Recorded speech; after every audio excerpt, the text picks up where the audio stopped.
number is 30 red.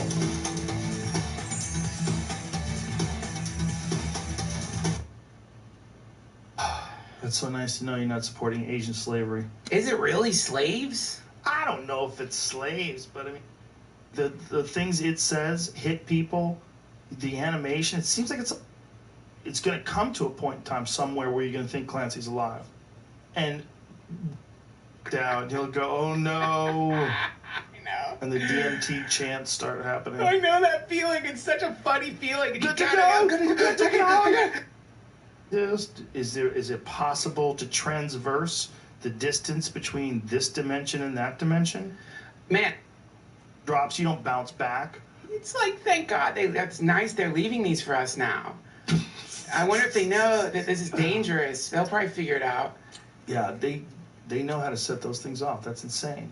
Well, this is, this is one of the cool essays Terence McKenna wrote that I love, that we've talked about before. We've talked about on the podcast. I guess we've probably talked about everything we talk about already, so fuck it.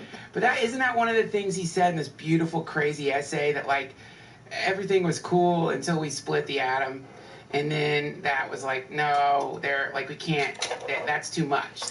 We're always in transit. So when we say everything was cool until, the thing about people is we're always going somewhere in terms of we're always trying to make better things. We're always moving into a better place and a better thing. That there's never going to be it was good until. This is all like romantic thinking, like looking back. Oh, at I'm the sorry. past. I don't mean he's saying it was good until we split the atom. He was saying we split the atom, and the greater intelligences that were existing in alternate dimensions were like, hey, wait, what the fuck? Oh. And that's what he was saying. Is they're like, wait, no, they can't do that. Like if they do, because like the way he put it, and I'm not only paraphrasing, I'm probably like misphrasing, but as I remember the essay, the idea is like that parallel timeline, that multiverse right next to ours that you see, that's the DMT realm. But this DMT is just showing you one version of it. But that is populated with spirits or aliens or whatever the name you want to give them, and they are pretty much, as far as we go, they're just like, they look at us the way we look at birds or whatever. It's like they're there, but maybe some of them study us or interested, and sure, maybe some of them like hunt us from time to time, or like maybe some of them possess us or whatever, but mostly it's a world that it coexists with us with a very limited form of interaction that is subtle, but and there somehow there's some like Star Trek intentionality behind that, which is like, let them evolve as they're evolving, let's not fuck with it. But the splitting of the atom, that was powerful enough that it bled over into their realm destructively. And so they were like, that was the beginning of the end for us, not because it meant a nuclear holocaust or whatever, but because they couldn't just ignore us anymore. And that this was like, I don't know, that maybe this is where the aliens are coming, or the singularity, the thing we call the singularity is not that we technologically create a machine that produces a thing that opens up a parallel timeline or creates all, but rather that's when they come here. That in the way we see that, because we're so limited in our understanding, when I do something, I'm like, I'm doing this. This is how I did it. This is like in music. If you write a song or you write music and you're just in the room with somebody, there's some kind of law where they get credit for it because just they were there. That's a collaboration. Really? Musicians, someone explained this to me a long time ago, but there's an intense way of quantifying collaboration in music that is a little different than in like making like other forms of media. And I think it's a little bit more sophisticated in its way of looking at that quantification. Like every time we finish a podcast, we always have to say, damn, whenever we talk, it's like you bring, like these conversations we have, I'm not having them all the time. You know what I mean? It's like us together and Jamie, and like something about that produces a space.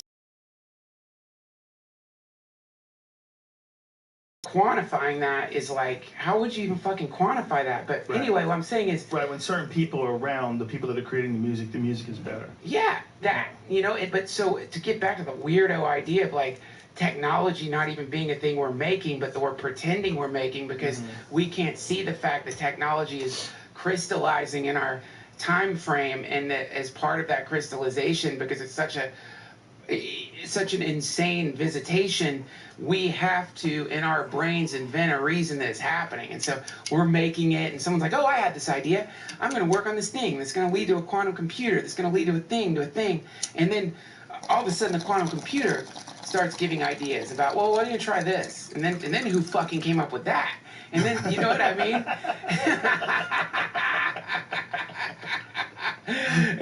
And that's the last phase before the veil lifts, and boom, that's the singularity. And that's and it's not, we didn't make the singularity. We're a reflection of it. That's just when this particular zone or node or whatever you want to call it, it gets opened for business, so to speak. Well, if it wanted to prepare us for abandoning life as usual, this would be a good way to start it. Yeah. Start it with a little pandemic. Lock everybody inside for a little bit. Complete upending Test of it. what's Test all it. that's 1, 2, normal 3. in terms of Check. society. Yeah, man. Mic I check. mean, that is the, and I was driving over, I'm like, I want to talk about like all the different conspiracies about it with Rogan, but I don't want to either. What kind of conspiracies? About the pandemic? Yeah. What are the conspiracies you're hearing other than 5G? Listen, 5G, listen, yo. comet impact. Comet impact. Yeah. I haven't heard that one. Well, well, you're definitely not my wife, because I've mentioned it so many times to my wife. She's, All right, guys, look. I was about to do this on my last stream, but there wasn't enough people in here. I don't know. It just said there was 4 people here. Yo, he talks about it, and I'm definitely gonna watch that shit today. It's called, what did he call it? Holy something? It has like a biblical title. It has like a religious word in it. I forgot the name. The gospel, something gospel. But I started listening to this interview earlier this morning. So I'm listening to the interview, and another one of my friends, who I actually know in person, he came into the stream, and he noticed it was Joe Rogan, and he was like, yo, I just heard Joe Rogan have an interview with some guy who talked about like some kind of comet impact. And I'm like, what? And so I'm listening to this episode here, and he's talking about this comet impact. So I type in Joe Rogan comet conspiracy, and then the same episode pops up. So I'm like, oh, I'm already listening to the episode where the guy talks about this thing.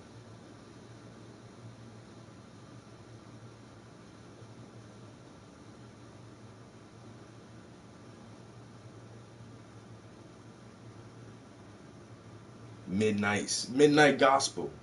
I think it's gospel, yo. I gotta watch that shit. And that's what he says this too. He says a couple of weeks before his mom passed away, she was on one of his podcasts, and they turned that into an episode of the show. So it's I don't understand. I guess it's not scripted, or some of it is scripted, but some of it isn't. Some of it is like transcript from his podcast interviews that are animated, or I don't know. I have to check it out. I'll definitely check it out. I'm gonna watch that shit today, at least the first episode. But so he talks about this crazy, some conspiracy about a comet or something, some kind of event that's supposed to come and that may happen. It may be devastating. And dude, we just listened to something a couple of weeks ago, and a different guy from a different country with a different source of information said the exact same thing.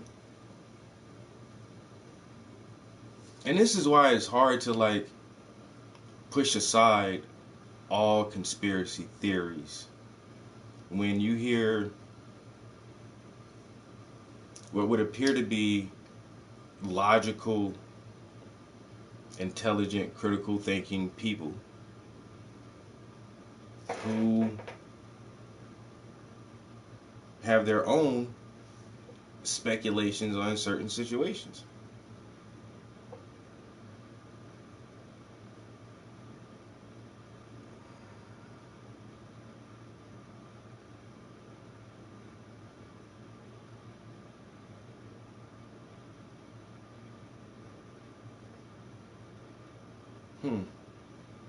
Dr. Drew, I remember his show. Like, Duncan, please don't. Do you like Isn't there every one that was day? supposed to fly by?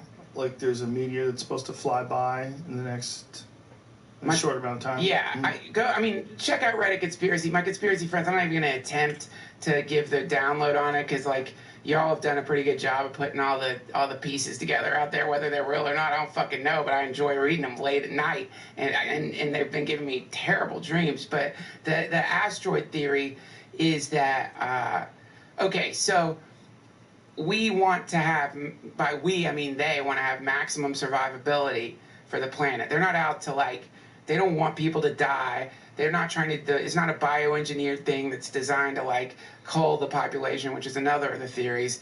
But rather, there was a plan, which is like, what's our plan if we do see a meteor is going to impact the planet? What's our plan? Do we let people know that the meteor is going to impact? Well, it depends. Like if an astronomer that's not connected to one of our labs or whatever sees it, they're going to let people know. And then, you know, so that's a whole different, I think, method of like reacting. But what if we see a thing that they don't know about?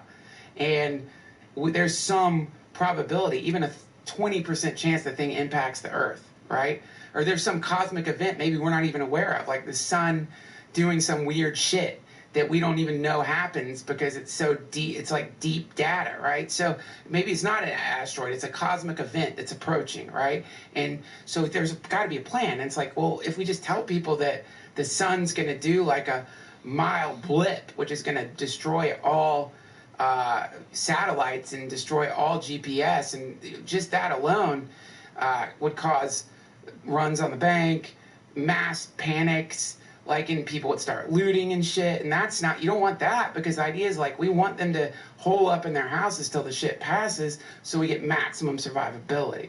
And so the whole pandemic, this is a conspiracy theory, not real.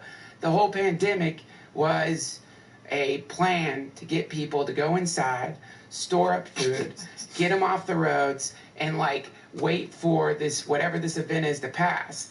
And as soon as the event passes, you'll find that it's all of a sudden it's like, what do you know? The curves are all dropping off. What do you know? And then we'll all be back because the thing they were worried about didn't happen. Also, it could be a test for that, so that. Can I just stop you? Because Please it's so stop dumb. me. It's hard to believe. Thank you. There's a real virus. They can Dude, I they know. can image it.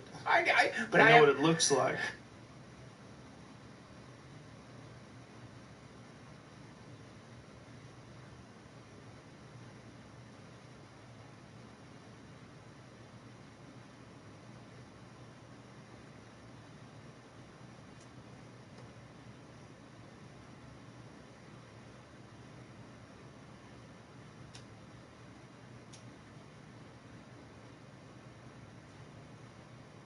Sun streaming through the clouds, and you've got the dawn of a new day, and the implication in that movie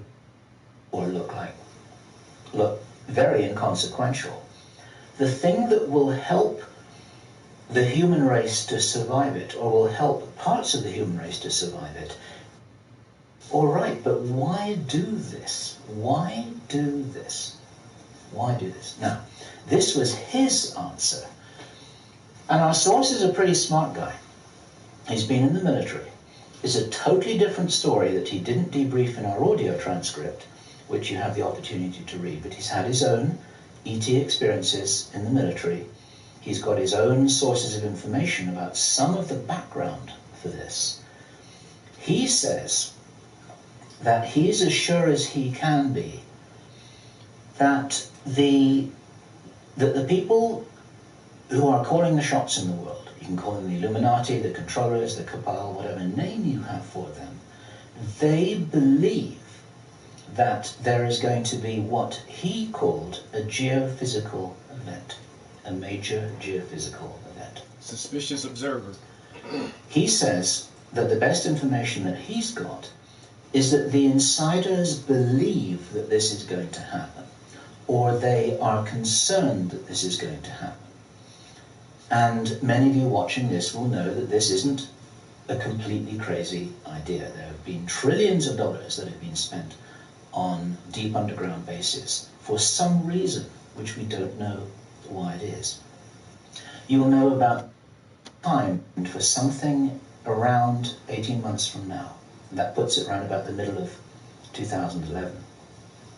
He doesn't know this for sure because these events aren't calendar driven. They're actually event sequence driven. In other words, this has got to happen before that happens. So this guy, he says that he had information of an agenda laid out in order to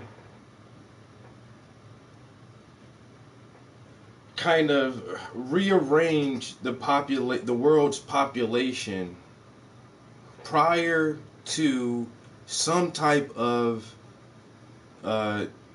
traumatic geological event that would literally be world changing.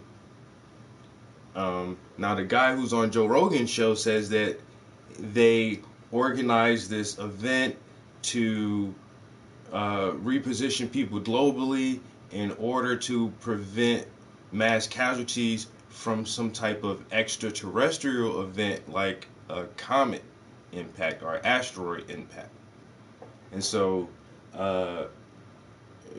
geothermal or geological event or an extraterrestrial asteroid event, but either way, both of them are saying that this agenda has been set into motion purposely prior to a natural event that will occur.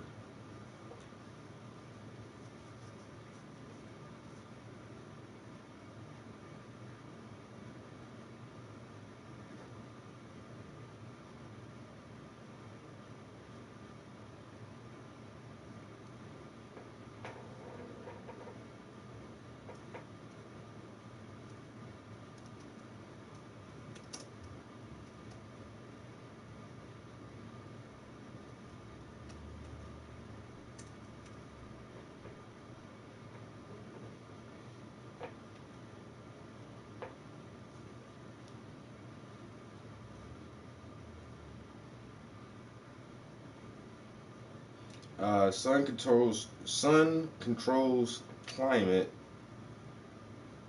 tech, biology, There were secret societies that were involved in founding this country. Who were they? And what were they trying to do?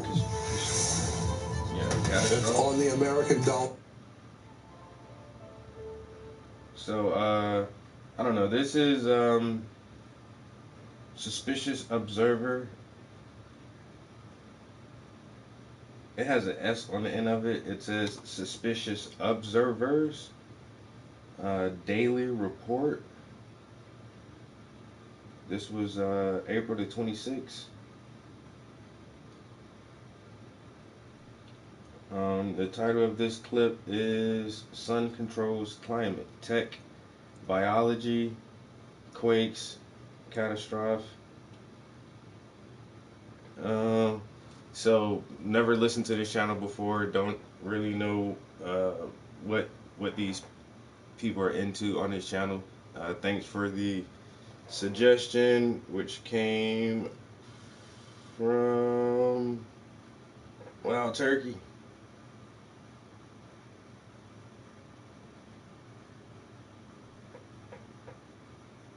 So yeah, Trump know exactly what to do, man. Lysol.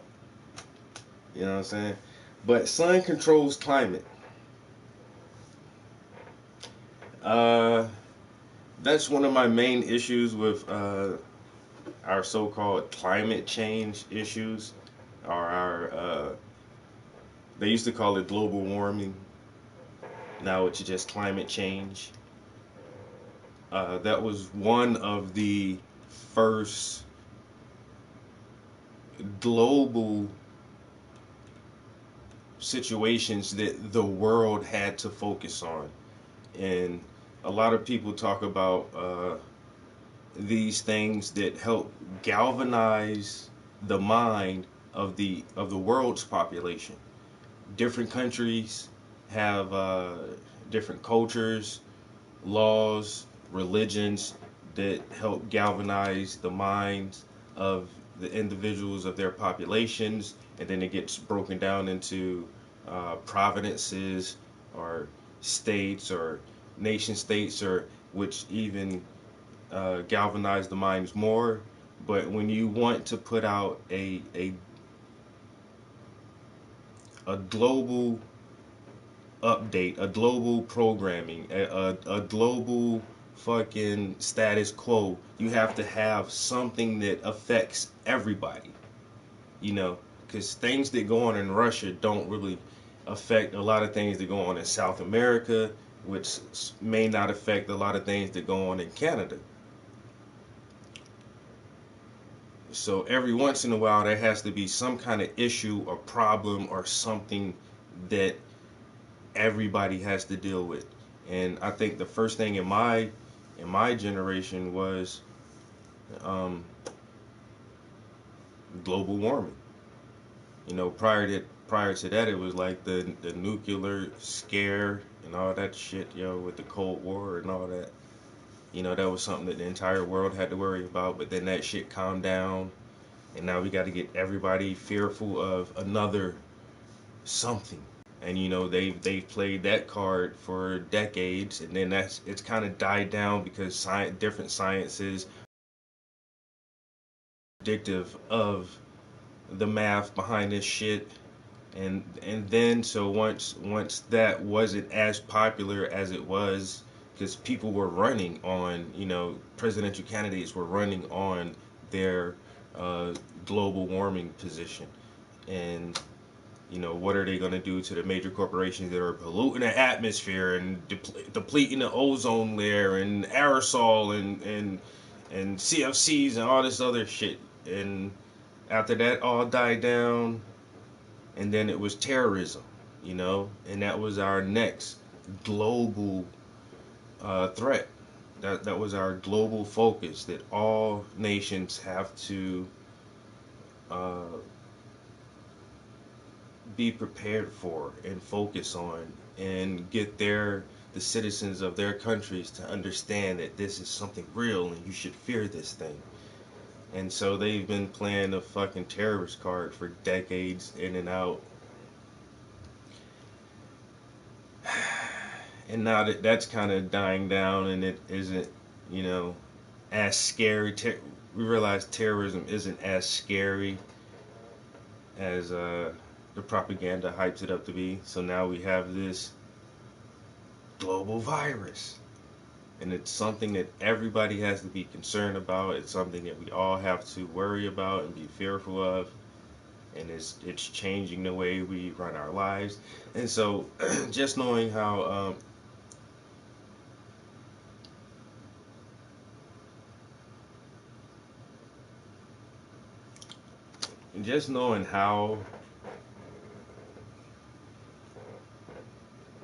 how nations and fucking brainwash their citizens, how these agendas are set up. I will never say this fucking COVID shit isn't real.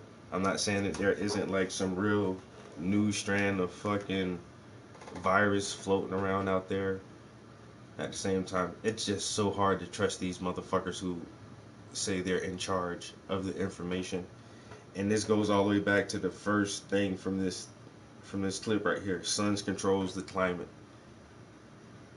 And I say climate change, when you listen to some scientists, they'll say, yeah, our planet is getting hot because the sun has an effect on our planet.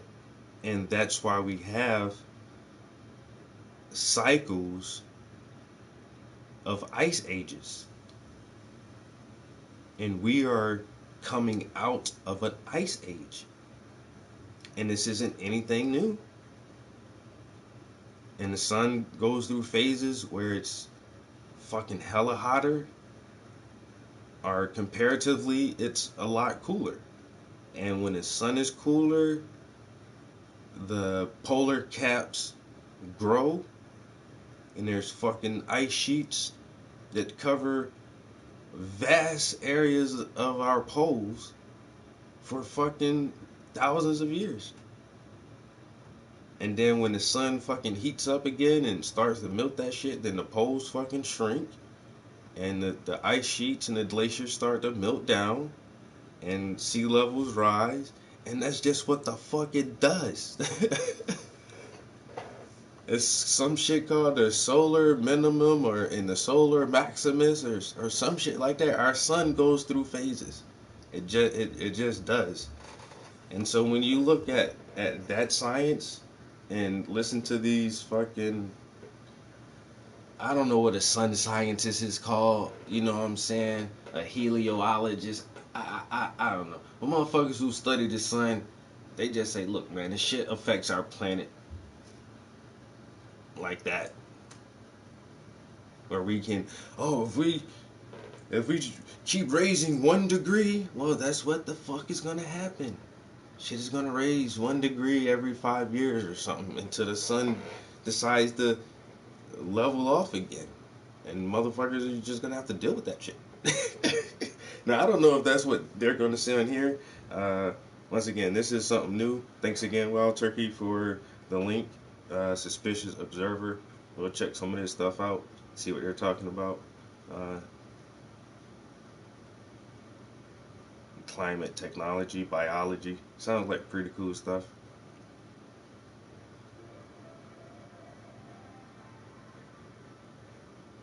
Good morning, folks. 12 top science stories today, and every one of them ties together while individually hitting climatology, seismology, technology, biology, and catastrophism.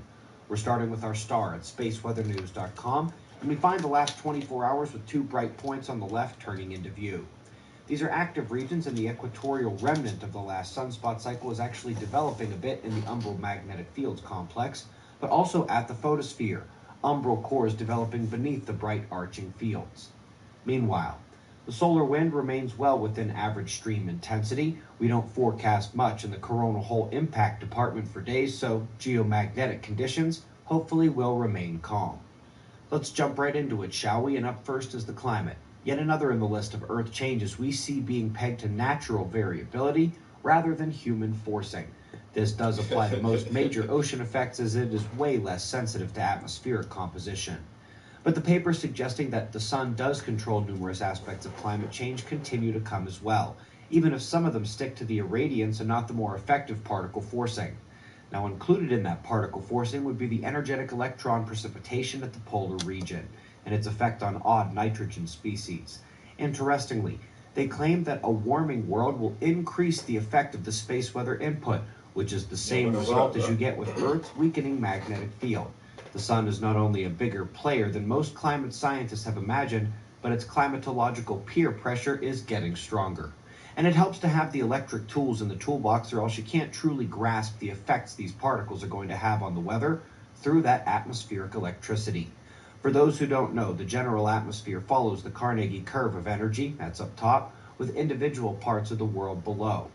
This current goes down to the ground in high pressure, fair weather, and it returns up to the ionosphere in low pressure, lightning events, earthquakes, and volcanoes. The electric current modulation by the solar wind can currently influence. The ionosphere is very, very fucking important. This is what they use the HAARP technology to play around with the ionosphere because it really has a major impact on the fucking weather. Everybody knows this shit.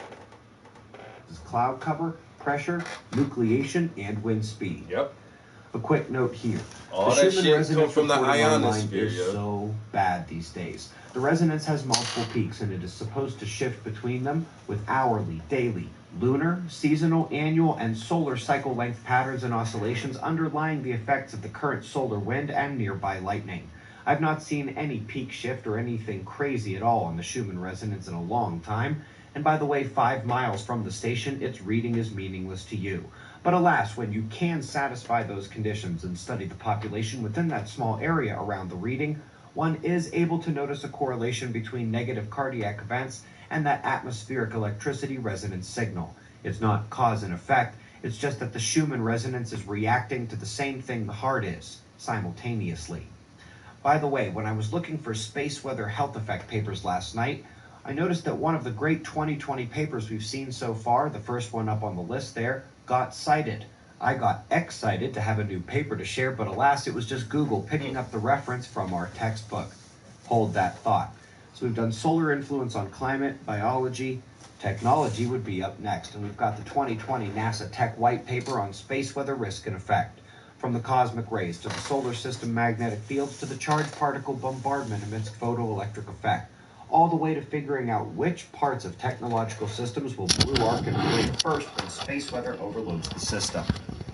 We've got two papers up next that take our now 9-year examination of electroquakes and solidly forces a tangent subfield I'm going to call geomagnetic quakes.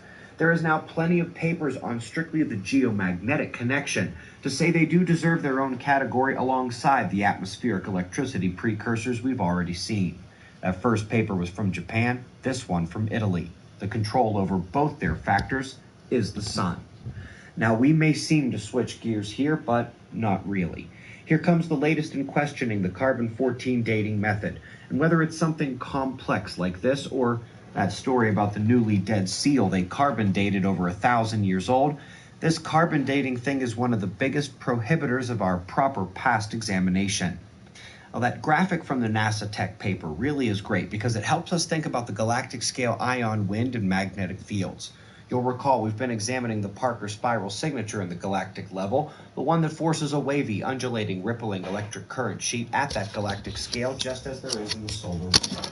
We've seen numerous papers every week furthering these examinations, including on small ISM scales near the sun, and I'm not sure if we can get a better reminder than this. The magnetic arms, the sectors, move much faster than the protons in the solar wind, and that will go for the electric current sheet in the galaxy as well.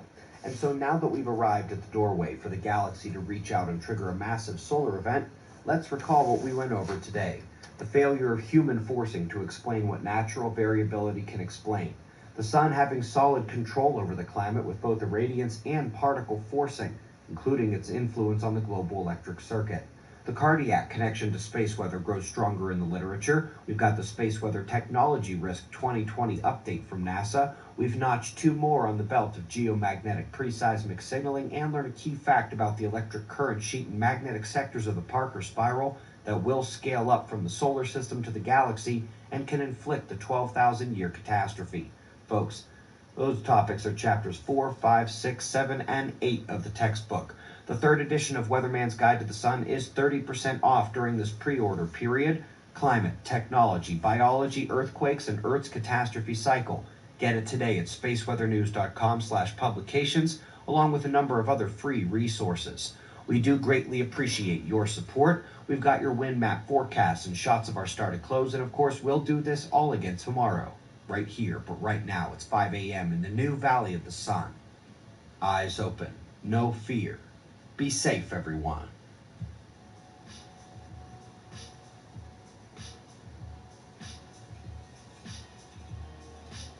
It's pretty good stuff. See? I didn't know a sun scientist. My homie just hooked me up with a sun scientist. So when I want to know some science about the sun, I can go to Suspicious Observer, and he give daily sun weather updates. That's some hot ass shit. I'm gonna have to share some of that on social media, because I know some other people who may be interested in that. I never finished this episode of Joe Rogan. These guys are having a pretty good conversation.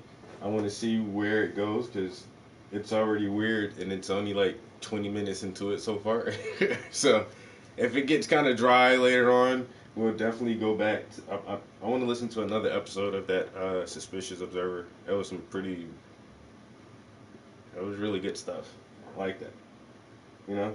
And once again, you just got to get information from tons of different sources, yo. But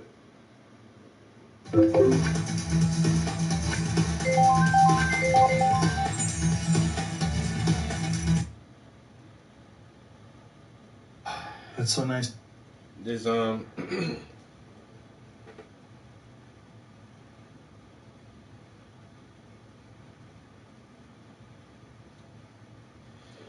didn't, but I did hear. I posted that shit on my Facebook, and it got taken down. Yeah, so it was some big shit. Like I recently posted something else, and I showed people this.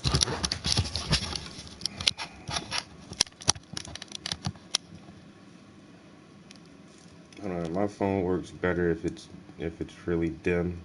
You guys can see it better. But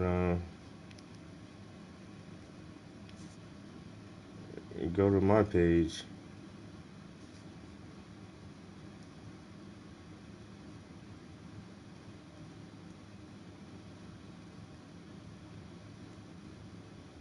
So here's a post right here. The content isn't available right now. It was changed. Who can see it? Or it's been deleted. The last phrase is it's been deleted. So that was a post that I made just a couple days ago. They took that shit down. But I went to go find another post and repost it because I felt like it wasn't getting enough attention. And I was like, damn, nobody's paying this no attention, yo. And so I went back to try to find it, and I was like, yo, they delete that shit. And then I kept scrolling, and they delete that one, and they deleted that post that I made, and they deleted that post that I made, and deleted that post, and they deleted that post, and they deleted that post that I made. And I just got tired of scrolling back. And I can imagine, like, if I scroll back for a couple months, I wonder how many more posts that I've made on my Facebook page that have the clips or the meme or whatever has been deleted from Facebook. Like, and it's just this right here is just in the course of like a month. Like, I didn't realize. I look back over the course of a month, and it's like, yo, they deleted like 7 of my posts, 8 of my posts. And then a few days later, like I said, I made a post. They delete that shit too. Like, goddamn, that shit is getting weird, yo. And that David Icke video was one of those posts that got fucking deleted.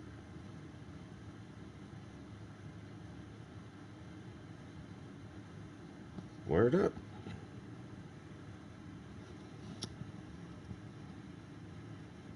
Yo, the kids who made the racist TikTok video, the girl tried to apologize and blame it on the boyfriend, say that the boyfriend's racism rubbed off on her. Yo, people were going in on that shit, yo. Motherfuckers going in. Brave New World. Got a TV series coming out. Gotta see that. People think I was making fun about the health commissioner from PA, but I wasn't. It's just that I've never seen this shit, but the first time I seen her on TV, I just was like, she used to be a man. And then somebody posted this, and it was like, I knew that shit, yo. I knew that was a fucking man. I'm not saying that anything bad about it. Hey, do you? You know what I'm saying? That's how you want to live your life. Hey, that's what's up, yo. But just looking at you, I was like, you used to be a man, didn't you? That shit crazy.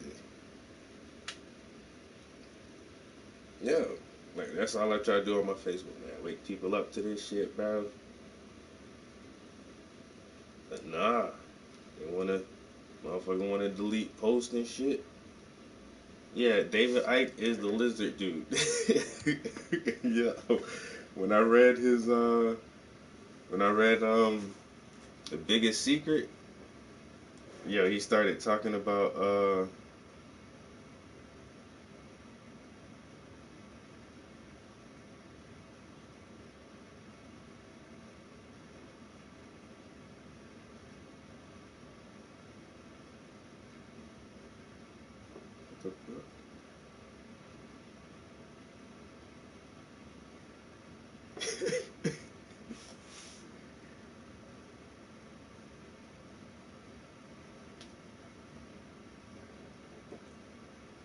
No, Jeff Lowe isn't the dead husband.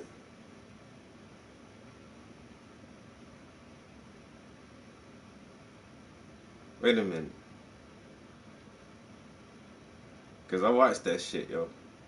Yo, them motherfuckers is crazy, yo.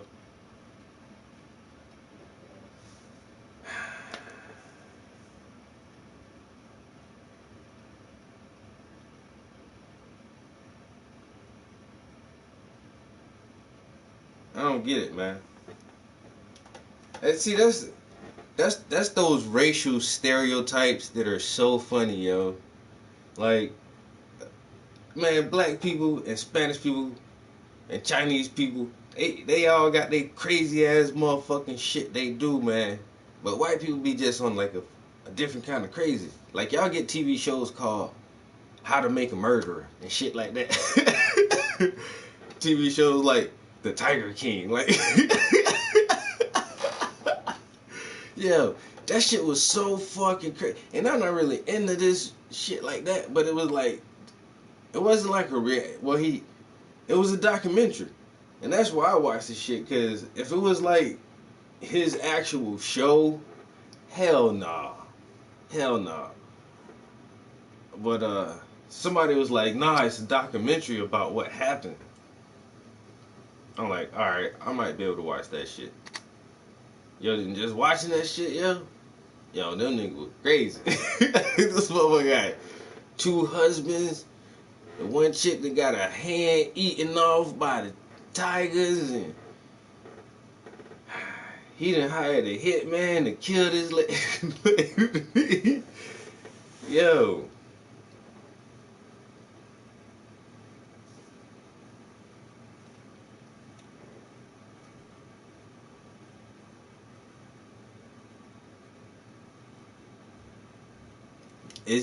Look up the pics side by side. Oh shit, let me see. I never tried that. So what, you wanna, I'm gonna just Google it. Hey Siri, is Jeff Lowe Carol Baskins dead? Jeff Lowe was a famed American alpinist Oh from my Ogden, God. Utah, who was known for his visionary Okay, climbs you didn't and even first let me. ascents established in the U.S. and Canadian Rockies, Alps, Okay, and stop Himalayas. yelling at me. Would you like to hear No. more? You didn't ever let me finish what I was gonna fucking say. Sorry, I didn't quite catch that. Bitch, Could you heard what please I repeat said. it? Let me stop arguing with this phone. Sorry, I can't do that. You're not listening to the music app.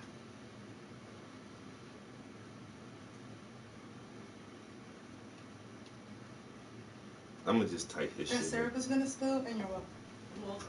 I said thank you. I didn't hear that. Oh my God.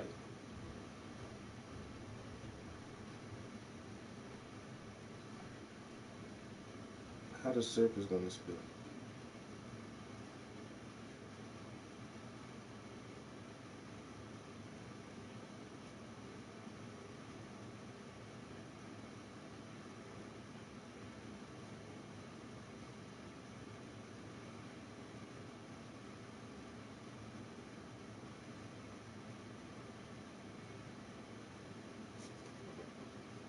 Jeff Lowe is Carol Baskin's first husband, and she hired him to frame Joe Exotic.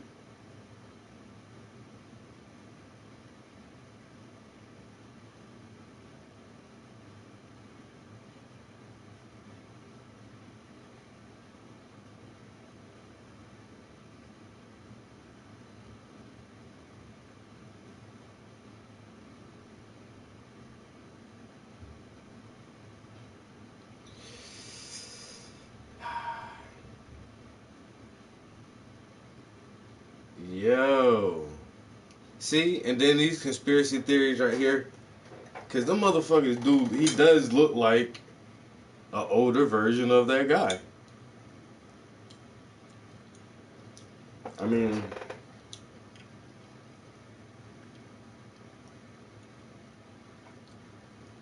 the resemblance is there. But I be on social media all the time, man. I done seen 2 or 3 dudes I look just like. I look at that shit like, when did I take that? Oh, that's not my picture. You know?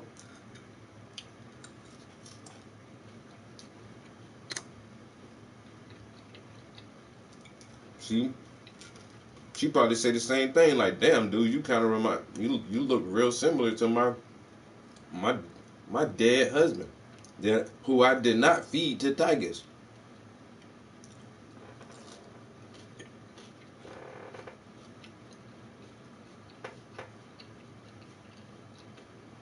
This is the whole thing, though.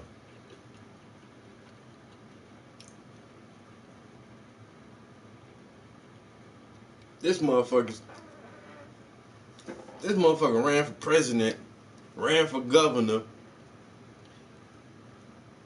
using all kind of money, sideways and mismanagement, and then he hired a hitman, and once somebody called him on it, this motherfucker burn all the goddamn computers and take the tigers and haul ass. But everybody was going against him, yo. Everybody. The fat boy, he the main one. He was the first snitch. Working with FBI and all kind of shit. Snitching ass. I don't know, man.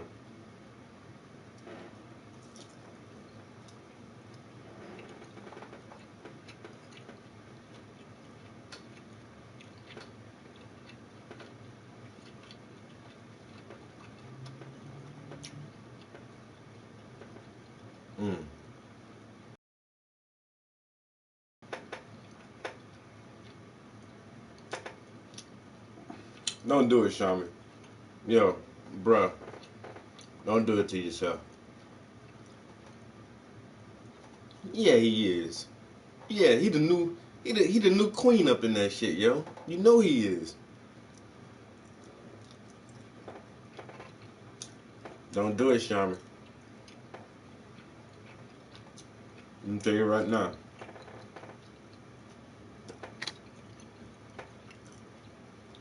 It ain't worth it.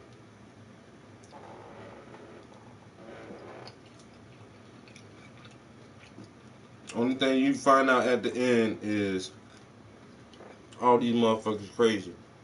That's it. That's what it all boils down to.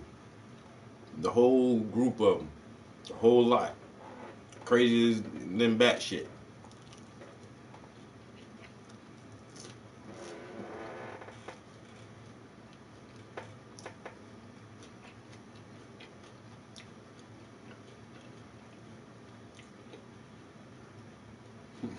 Life with meth.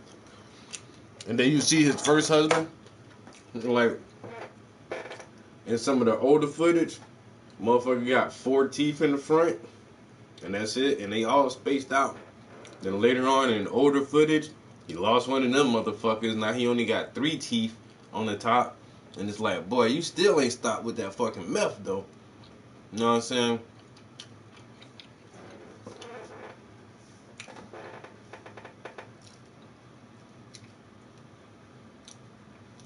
I don't know. But, it's birds of a feather flock together. There was a band of misfits and outcasts, and Joe gave them a place where they were important, And once again, it's the big ass fucking cats. I've always been against zoos. Once again, it's like, even as a child, I just always thought too logical, I guess. But went on to school. The first time I went to a zoo was a school field trip. I was in Philadelphia, and we went to the Philadelphia Zoo. And I'm like, so why are they in cages? It's like, why do we do this? Where are and these chimpanzees from the African savannah, so why did we take them from Africa and bring them here and put them in the cage? Like, I just did not understand that shit, y'all. I never understood that shit. Don't like it. I don't like zoos. I don't support zoos. I'm not some major animal advocate because I eat fucking meat. You know what I'm saying? And if them squirrels in my backyard keep eating up my trash, I'm gonna shoot the fuck out these little motherfuckers, yo. Swear to God, bro, I'm gonna kill every little squirrel back there. But at the same time, you know what I'm saying? They invade my territory. I try to be at war with nature, but I'm definitely not going into some deep wild lands and trying to snag a giraffe or some crazy ass shit. You know what I'm saying? I don't understand that shit. So the whole thing, you know, I understand the big cats and all that shit. Motherfuckers want to be around the cats and the lions and the tigers, but it's like, man, y'all got these motherfuckers in cages, man. This ain't how these motherfucking animals supposed to live. I never really understood that shit.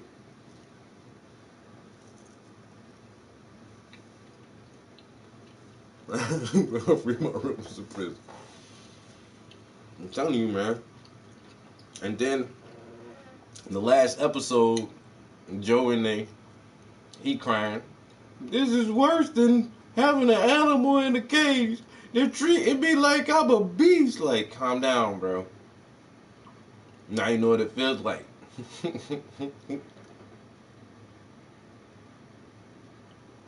Animals are delicious, you know? Turkeys, chickens, cows.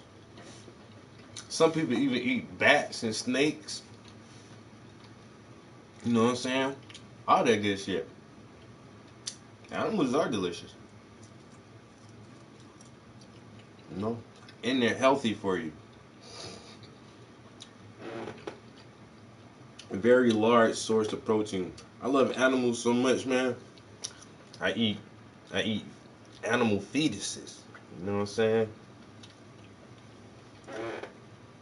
You gotta get it before it's born. But I like my animals to be free range. You know, I ain't want to put you in a cage. You're gonna have a good life until I come and lop your head off. You know what I'm saying? And all the animals we don't eat, I'm not trying to have y'all. I don't want to see no polar bear in some motherfucking little box, some crocodiles in some little mud puddle or some shit.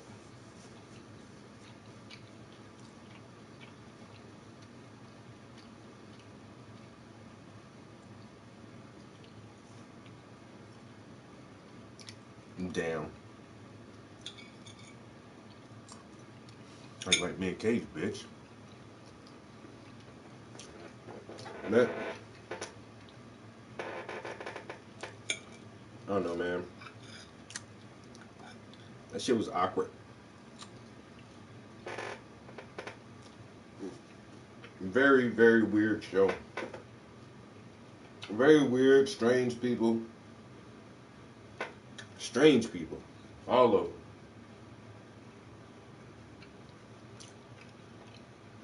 There wasn't one normal person in the whole group. I mean, I am not normal by far, but I can pretend. These motherfuckers couldn't blend in if they... Bruh, let me tell you.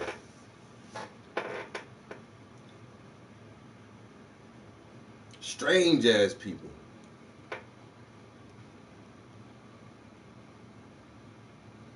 What did I do? Shit. Just cold slice of watermelon on a hot July day. Just, oh, yeah.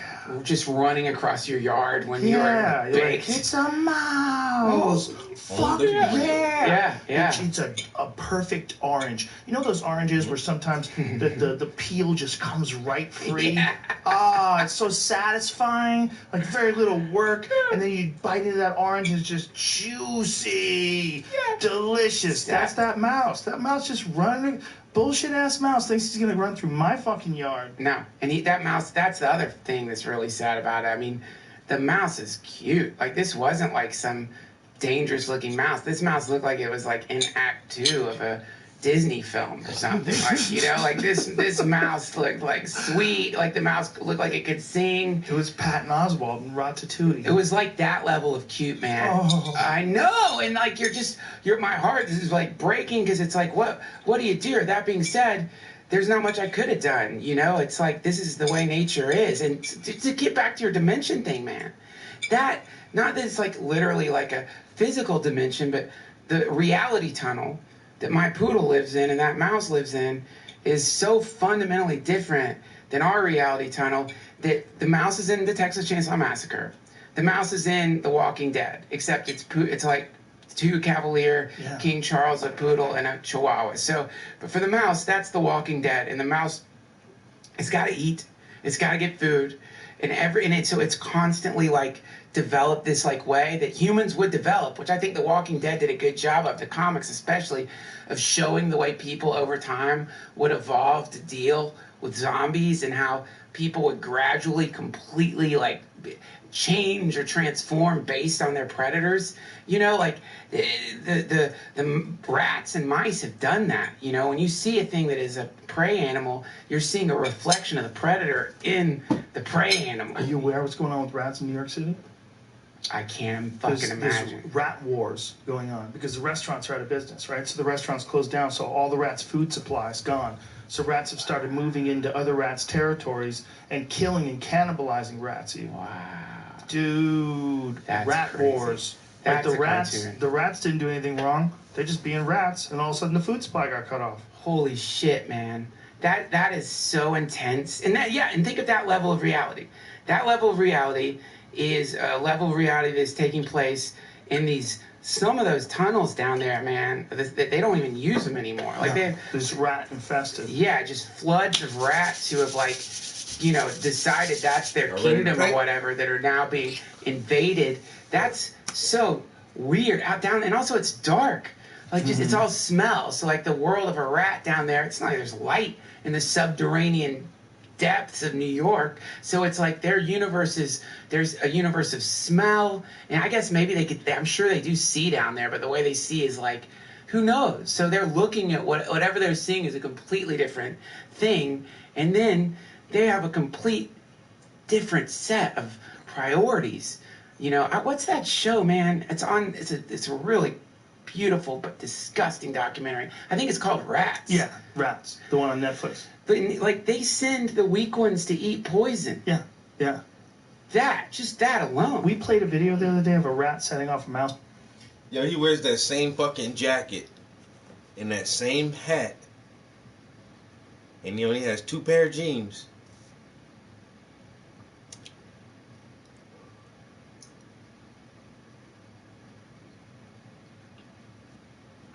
I'm like, damn, dude, but you ride around, you got a house in Vegas, and you ride around in a motherfucking, what it was, a Ferrari or some shit? And you only got one fucking hat, bro. You only got the one hat and the one jacket. Get the fuck out of here. Ain't nobody got that much favorite in the whole goddamn world. Oh, that's my favorite. No, my dude. What's up with that, bro? I'm seeing you the Jeff Lowe outfit. Like, this dude wear the same outfit, bro. Look like fucking Doug Funny. You wear the same shit every day, my dude. At least when in the Tiger King, you look at his jacket rack, he do got like 10 jackets of the same style. They slightly different, but it's hard to tell the difference in them shits. All of them got all the little tangly things on the back. Like, what the fuck, bro? You got every fucking jacket like that, homie? Like, goddamn. But Jeff, we know that's the same jacket, dude. And that same hat, bro. Change that shit up, man. What the fuck you doing? Jesus Christ.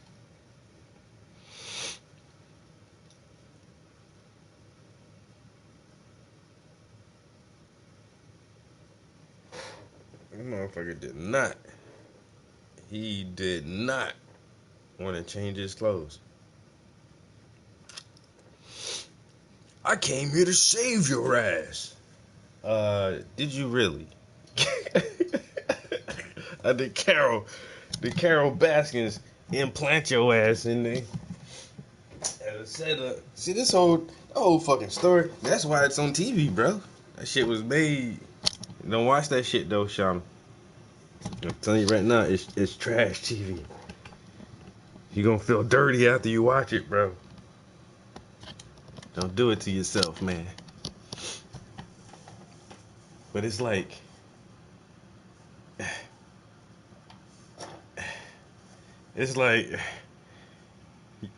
Jerry Springer couldn't even put that shit on his show.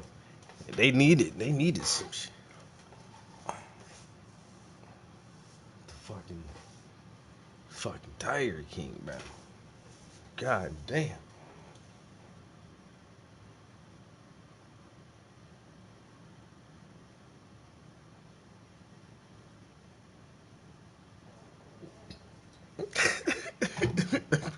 Fucking pink shirt looking ass.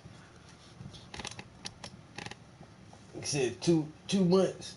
2 months after his husband accidentally shot himself, he got married and told his dead husband's mom to come to the wedding.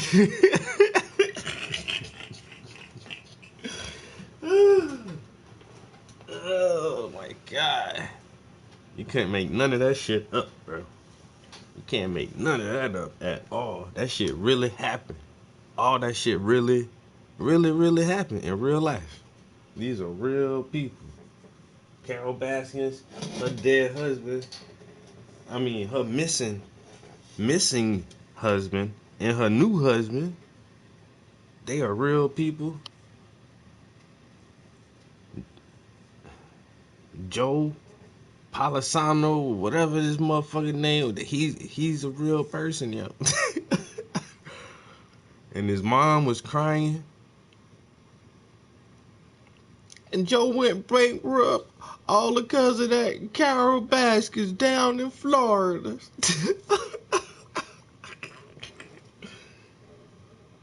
Jeez. This is America.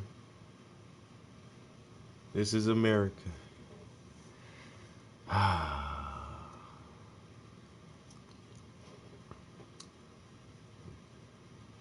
You know what I'm saying? Very, very successful people in their own right, what they were able to accomplish and achieve in life. You know what I'm saying? But everybody makes poor decisions sometimes. Sometimes they're little small shits that we can get over and learn from. But we can learn from all of our poor decisions. Some of them are just harder to get over. This motherfucker made some decisions that were life altering. Now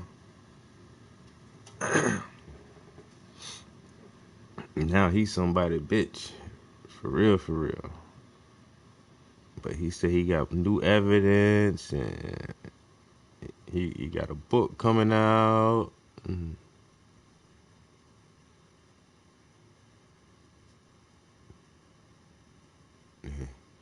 Now he ain't got nothing to lose, so he gonna really snitch motherfuckers out now. It's like, damn, well, you gonna pull that, you know what I'm saying, Tekashi 6ix9ine. But when Lil Boosie went to jail, that motherfucker just did his time, yo. When Shine went to jail, motherfucker did his time. When goddamn, when Styles P went to jail, when Tupac went to jail, but nowadays, snitching is cool. Motherfucker like, fuck that. I'm telling on you and you and you and you. Cause I ain't really got nothing else to lose. Sitting in the cell with nothing to do. So guess what? I'm telling on you and you and you and you. This motherfucker right here sold me a gun. And I'm telling on you. Trap with a stick. Carrying a stick over to the mouse trap, dropping it. The trap goes off and it doesn't even flinch. Like it knows how to shut off a trap. Yeah, man. Yeah, that's fucking Dude, crazy. there's millions of them too. That's what's really crazy. New York City has as many rats as it has people, and that's just a rough guess. You know, I mean, I don't know what kind of fucking rat census they're taking. I mean, how do they know? How do they know? They I mean, don't. what you get a bunch of dudes who are just experts at counting shit, and you go, "What do you think?" And like, a fuckload. Do you want to say there's as many rats as there are people? Okay, watch this. Look at this. Watch this. Boom, sets it off. Didn't even flinch, dude. Play that again. Watch how he walks up to it, sets it off, and watch how he doesn't flinch. That's a violent thing. That thing exploding in front of him and slamming over the ground, and he 100% knew it was going to happen. No, that's and didn't even flinch. It's the way I act when I. They didn't show the clip though, so now my bad, guys. I gotta see this. Rat sets off trap with a stick. Rat. Yo, this is crazy, bro. How come all I had to do was type in rat, and that's the first thing that pops up? Rat sets off trap.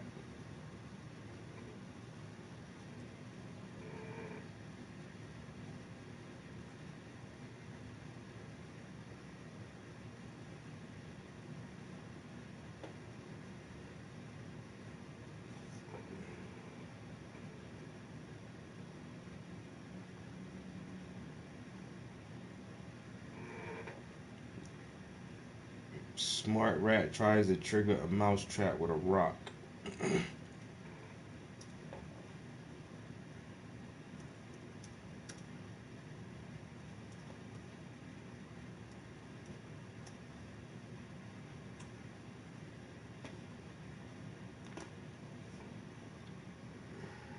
I don't see that one.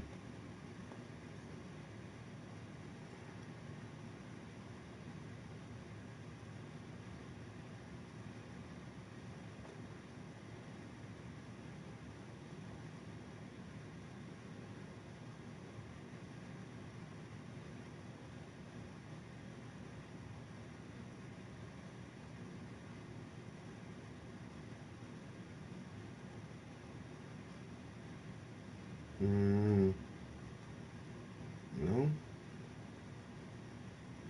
Nope.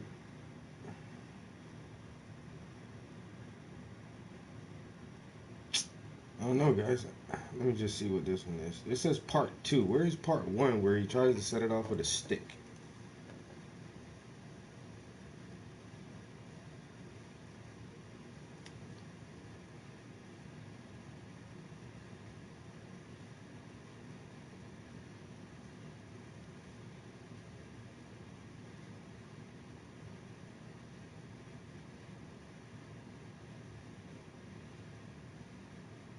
And that's crazy that rats are getting smart enough to recognize a trap.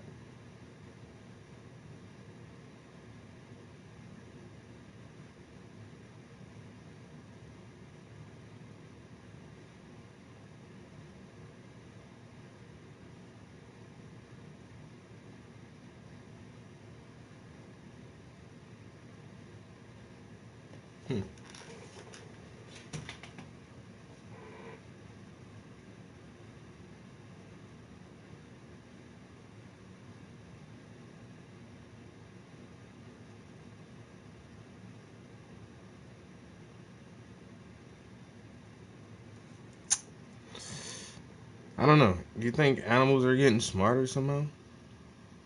Just after fucking centuries of interacting with people in close proximity, living in cities and things. It's only inevitable that they learn to adapt with how we change the natural environment, just like pigeons live to learn. learn to live in the city? The most common reaction to a birch arrangement is, I didn't know flowers could look like this. I'm Brittany Ash. I'm a floral artist. Whatever, Brittany Ash.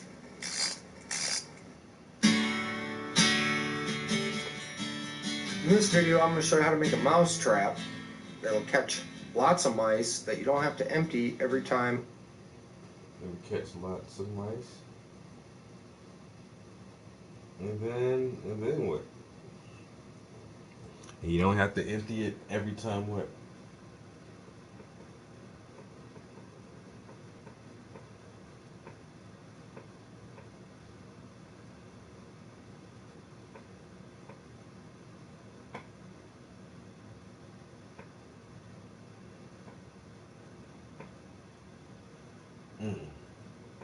What? Some golden balls?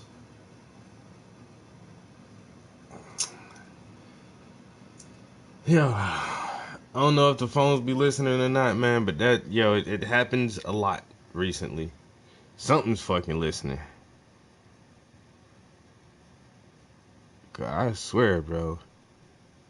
I can just say something, or like, I said, if I search something on YouTube, man, or if I search something on Google, that shit'll come up real quick in the YouTube search, or like somehow that shit know what the fuck you be looking for, yo.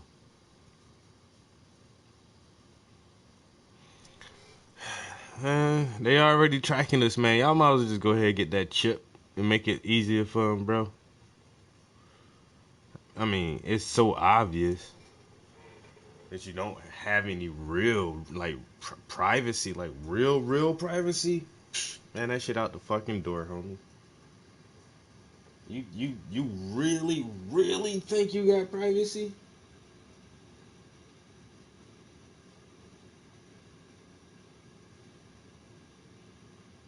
Think again. Because,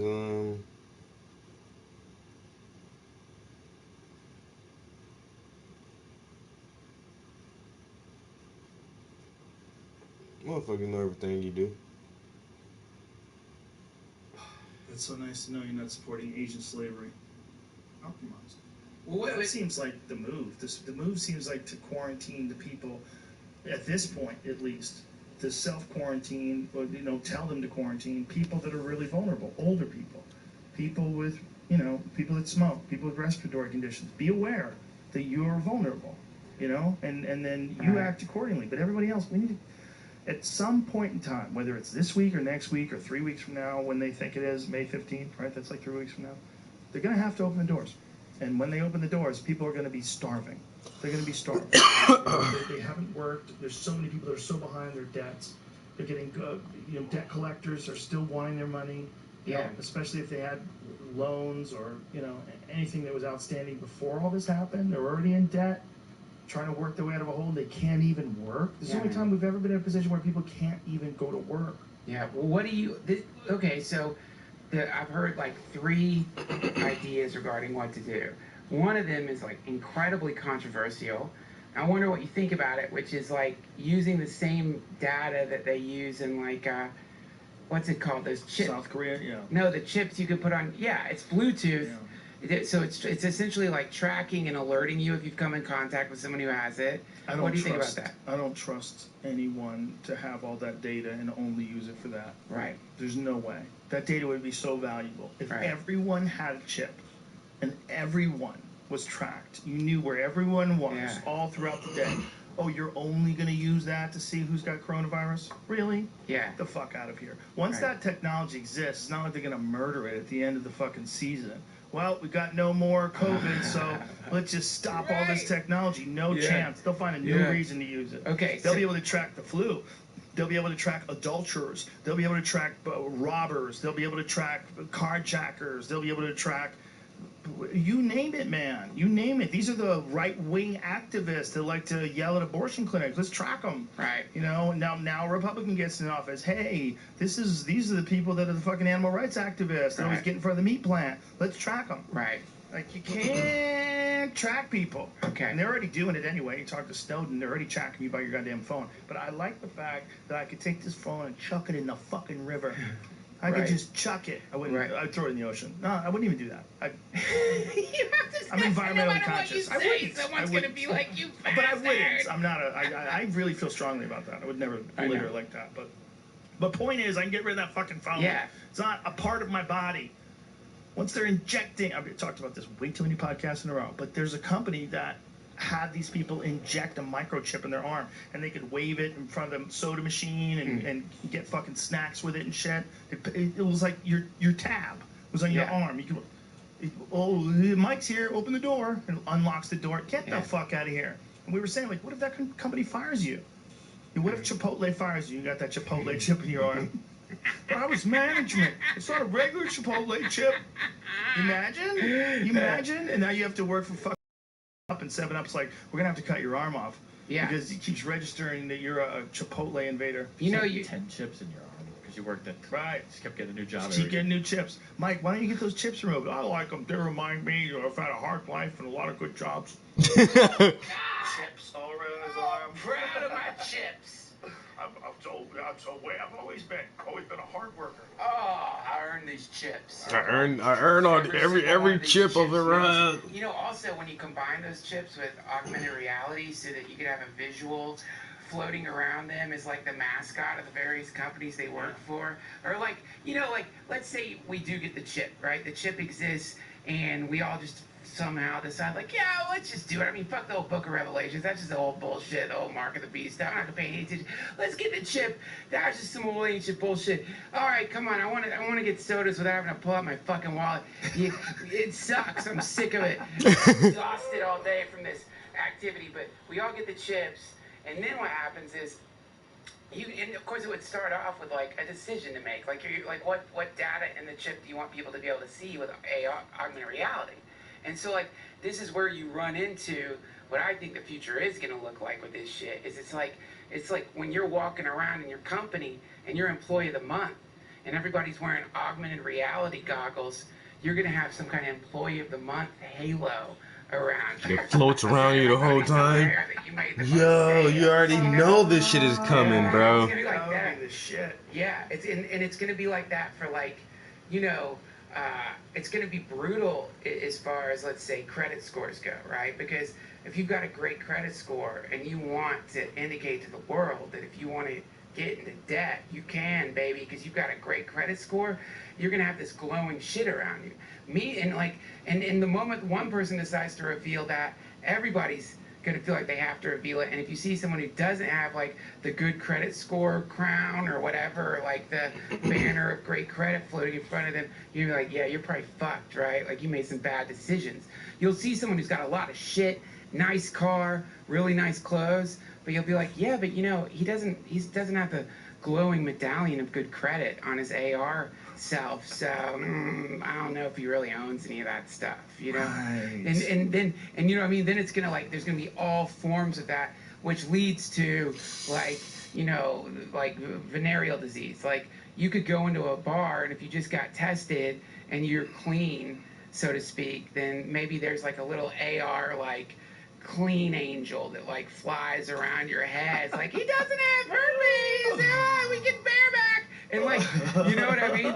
Like, that kind, those bits of data that if you don't show them, there's some reason to be suspicious. Yeah. You know what I mean? Wow, didn't think about all of that, yo. Technology is gonna be crazy. Terrifying. Yeah. You're just a person.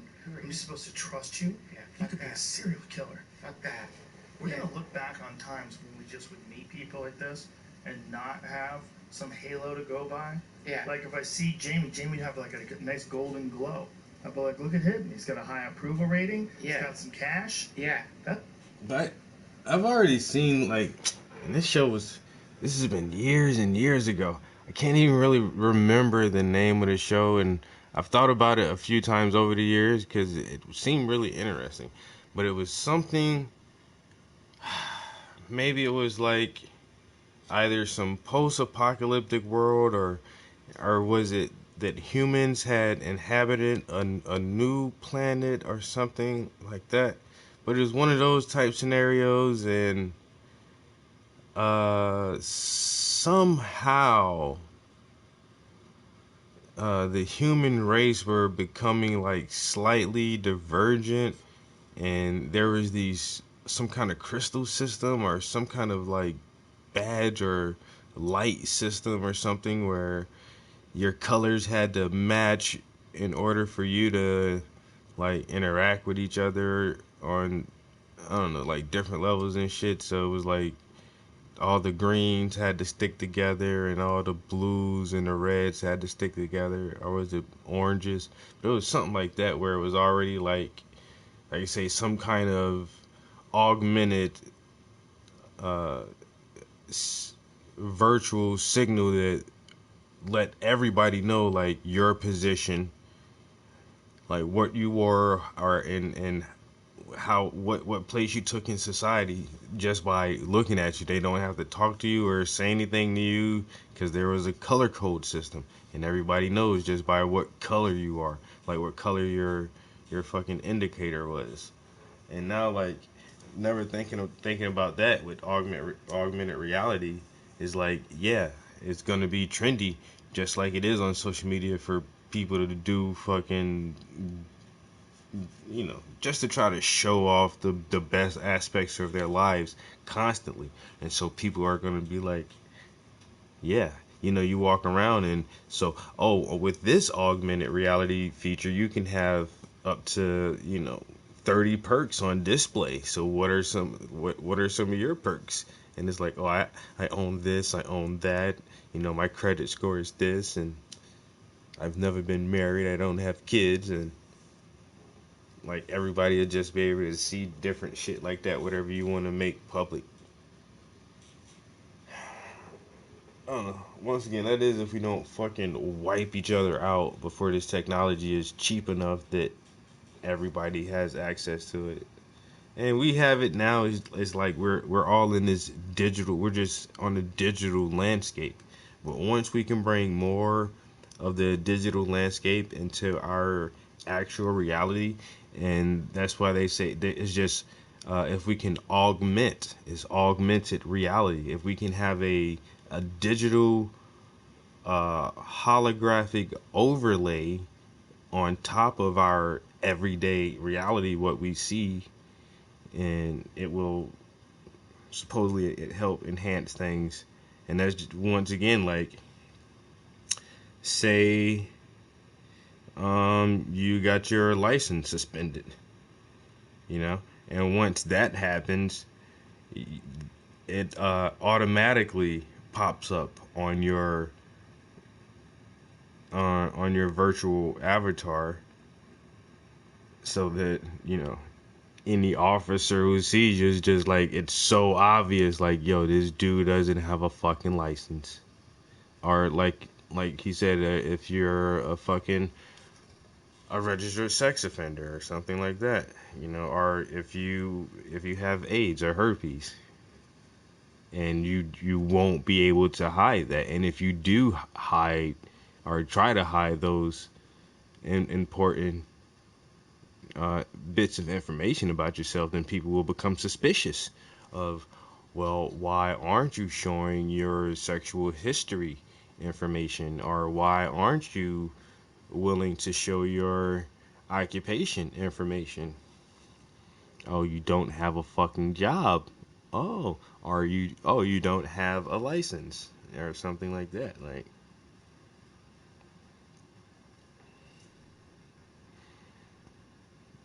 I mean, shit is changing. We're going to be on this social credit system where you're not going to be allowed to do certain things if your social interactions and behavior don't meet the standard guidelines set forth by individual states from a federal guideline or some dumbass shit. Yo, MB, what's up?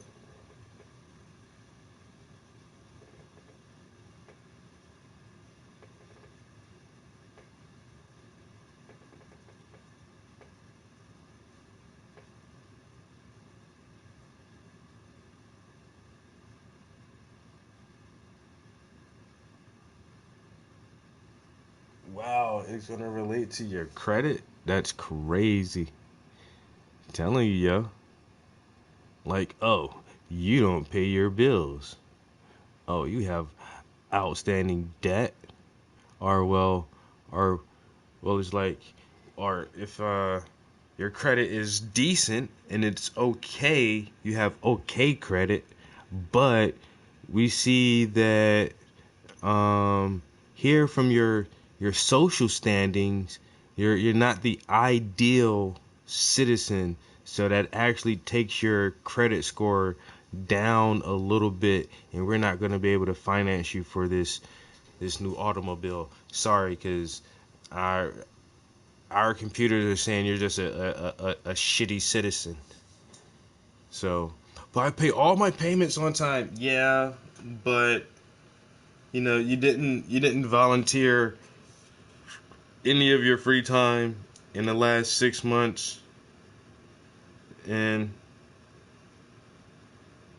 apparently you talk a bunch of shit about the government and New World Order. So these issues are taboo, which dramatically drops your social credit score, which impacts your financial credit score, which leads me to tell you that we can't finance you for this vehicle. Sorry, sir, there's nothing I can do. It's in the computer.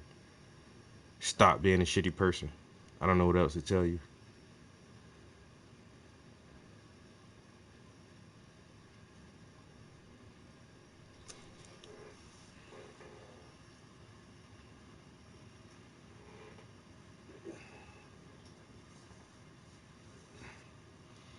If you want to be a shitty person, do it in private. When nobody's listening, well, somebody's always listening, just think it to yourself, you know? Just think it to yourself. I need to grab a color, I'm pretty sure, because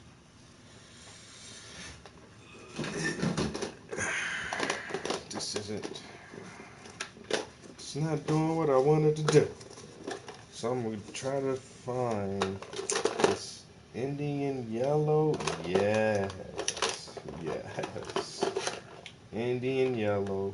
And then I'm going to use also some cadmium yellow hue. I need some more yellow colors here for her chin. Actually, I might have to go back. Well, this is only the second layer of paint, so we'll see how this works out. But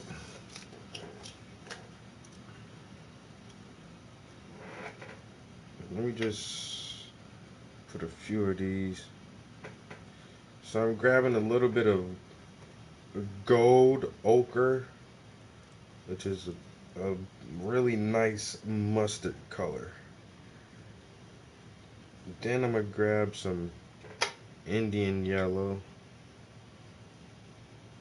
And what I said? Oh, some cadmium yellow hue.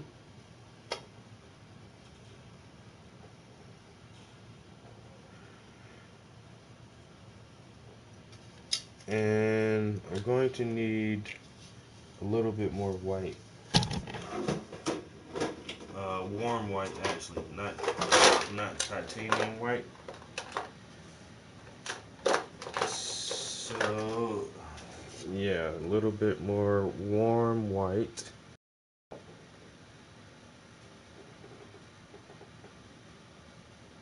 And then I'm hoping that should carry me for a minute with my colors. Let's see. Good catch. Yeah, there you go. If you go to a nightclub, all the dudes who are glowing gold. Yeah. People would be like, oh, and girls with like purple credit scores.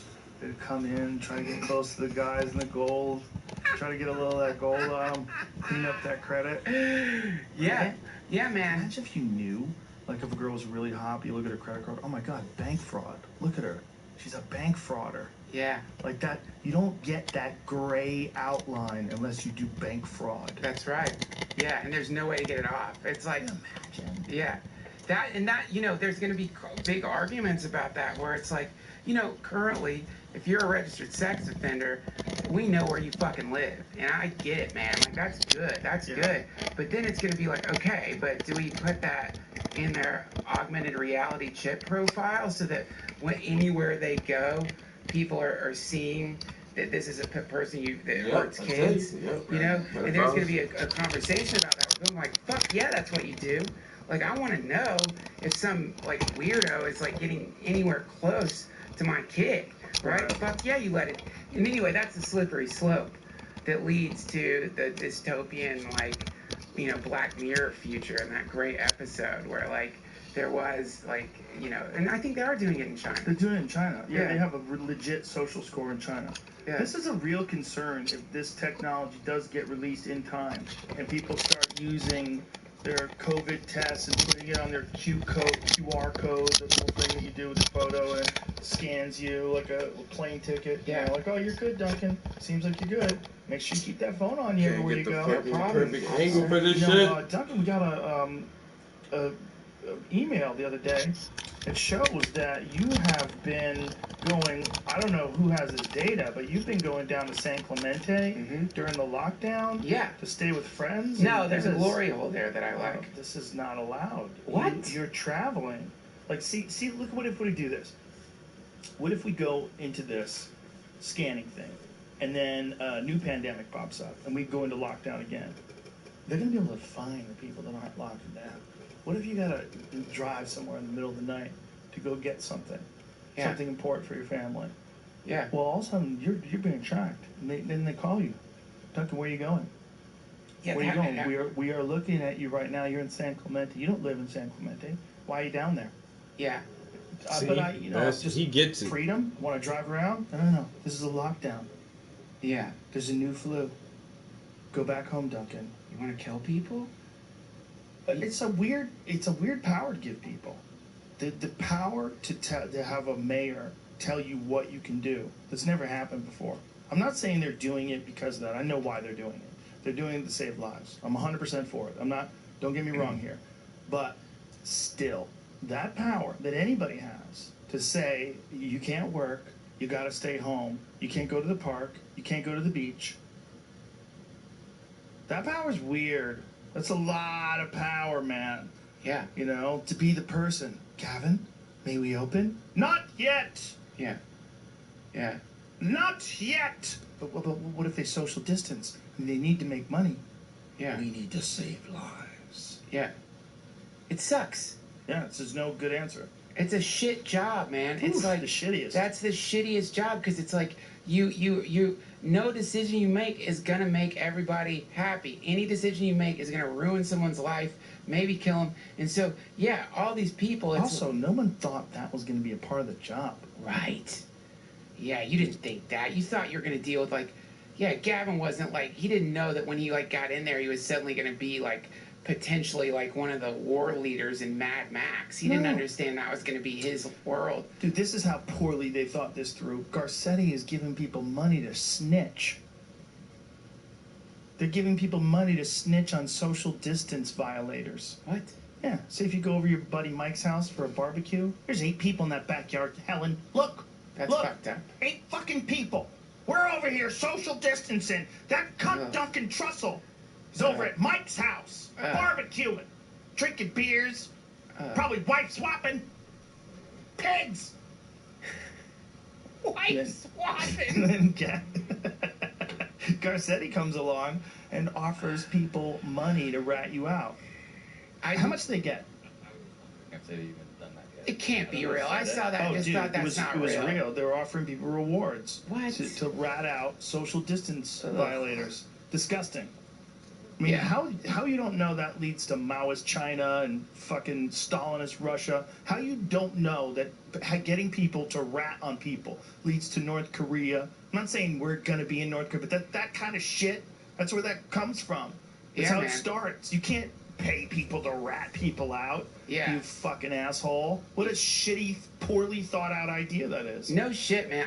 They're like any form of. I saw something popped up on my Instagram.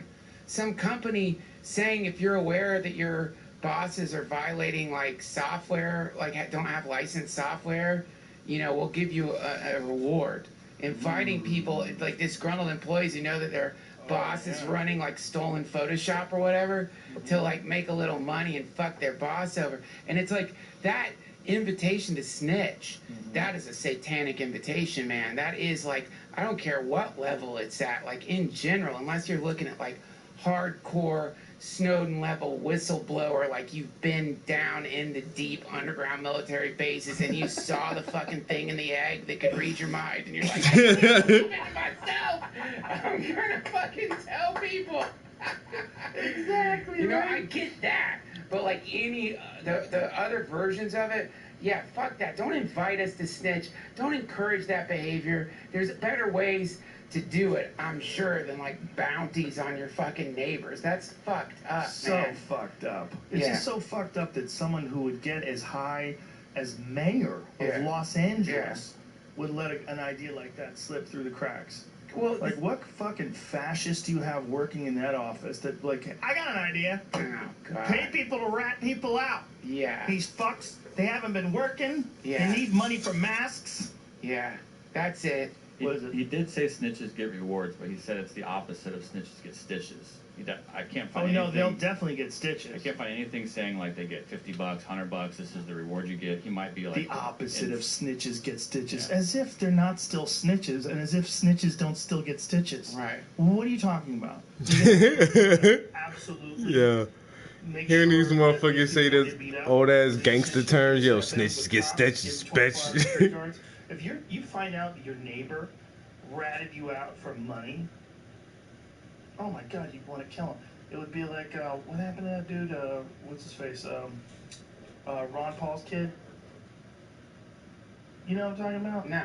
The congressman who got tackled. Oh, that's right. Rand Paul. Yeah. Rand Paul. His neighbor was like, fuck you! Yeah. Just out of nowhere, tackles him, smashes his ribs. He lost a piece of his lung.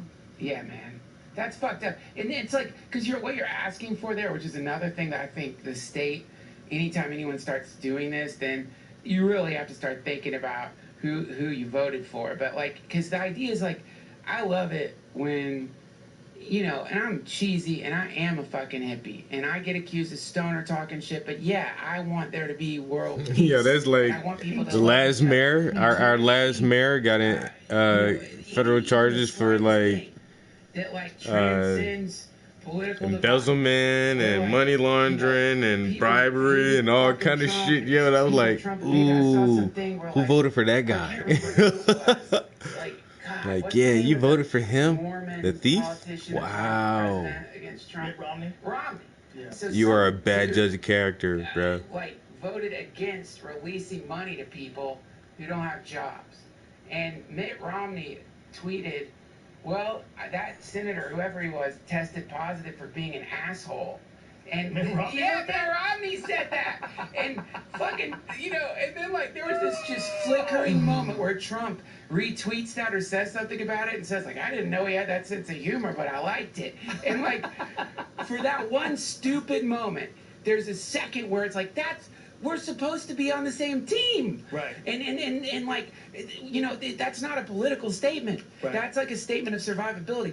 And when you have a fucking, and again, I'm not saying bow down to the state or anything like that either. That's the opposite of what I'm saying. I'm not saying, therefore, we all got to be on the side of the president. None of that shit. I'm not saying any of that shit, man. So don't take this the wrong way, because that's not what I'm saying. I get it. What I'm saying is, when anything that divides one neighbor from the next, anything that invites neighbors to divide instead of unite, is cancerous, literally, for society, in the sense that what's going to start happening is that the pixel of society is the neighbors. That's like the connection between your neighbors makes up the tapestry of the entire country. And that connection, if it's broken or weird or fucked up, then that's fucking everything up. And so to invite anything that fucks that up is, to me, really, really long-term disastrous. It's like the idea would be like, hey, is your neighbor an old person? Go find out if your neighbor's an old person and can't get food.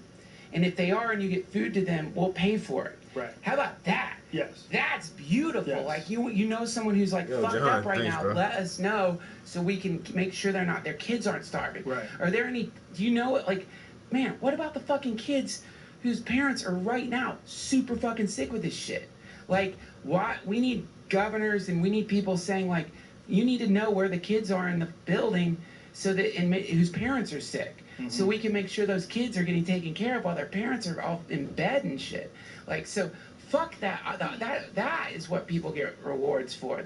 Why don't we have a way of monetizing kindness in acts of like grace to your neighbors, instead of monetizing like you becoming like literally what is a universally derided thing, which is a snitch. You don't want to be a snitch.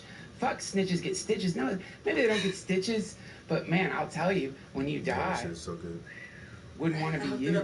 Wouldn't want to be a snitch in the afterlife. I'll tell you that, man. You get devoured by spirit wolves. Like, I bet just Spirit wolves? I'm sure you don't get the like experience of like, you know, going through the bar, seeing your mom come running to you with like a bowl of soup. It's your mom. She comes running to you, and you think it's a bowl of soup, but you look in it, it's your wife's head, and then you look back up, it's a spirit wolf. It's like, so you thought it was smart to snitch and not to mention, huh? No. Eats your soul forever. Yeah, maybe. Just don't snitch. That's fucked up. I mean, well, it's just ridiculous that someone in a position of real leadership, right? You're the mayor of a huge city, and you would think that would be a good idea. But listen, people are gonna snitch on people anyway. Purge them with financial reward is crazy. It is crazy, and it's so poorly thought out. Yeah, that's a dumb idea to put out there. Such a poor understanding of human nature. Yeah. Like, you don't know where this goes? Yeah. Like, and it also, in a time of great duress, you're encouraging people to snitch. Yeah. This is absolutely the time we've got to be encouraging camaraderie. Yeah. This is when things are weird. Everybody's forced into the same position. No one can do what they're... When was the last time we were on stage? I haven't been on stage in a month. I've been doing private shows for my son. Just kidding. I'm sure they're great. We literally, our job has stopped, and our job might not come back until January. Yeah, that's right. Maybe. Who knows? Who knows? We don't know. I've got some gigs booked, and I don't know if I'm going to be able to do them. I got a gig booked in September. I got two in September. Yeah. I got a couple in October. I got October's, but it's like, also, it's not like you should be, you can't really promote the show right now without seeming like a blazing dick. I don't want to encourage people to go out. The guy and it's like, Joe Rogan's yeah, that's talking the problem, to, man. he has a cartoon show on Netflix. But You gotta watch that shit, yeah. here's the thing. Whatever the state is doing, the state's going to do. This is my favorite Jesus saying. Offer unto Caesar what is Caesar's, which is like, you know, there's a game going on here with power, and if you think you're going to subvert that game, maybe, probably not. Best thing to do, let the dragon do whatever the fuck the dragon's going to do, but don't let them cause you to forget that you don't need the state to like go over to like leave a note on your neighbor's door asking if they're okay. Right. You know what I mean? We don't need the mechanisms of some bureaucracy to do good, like to pick up trash. Right. You know, like that was the thing that happened when the fucking national parks all got defunded because of this bullshit. All of a sudden, like people are taking pictures of garbage in the national parks, right? And the implication of that is like, we can't clean this up ourselves. We need a state official to come and pick the trash up. And it's like, it's nice that they do that, and we pay taxes for that, and they should do that. But if they're not doing it, and we're waiting for some hero from the state to come in and fix our fucking problems, that's lazy. That's bad thinking. It's like, I think as a people, the idea is more to like transcend that addiction to being saved. That addiction that for sure someone's coming. Sometimes they come. Right. But sometimes they don't. And that's no reason to like put off just the basic shit, man. Like, you know, we put out sometimes in front of our house, we'll just put out shit to give to people. You know, we've got fruit trees, there's fruit, you know, there's like, the garden's got like some shit growing in it, I'll put it out there, you know, and people take every bit of it.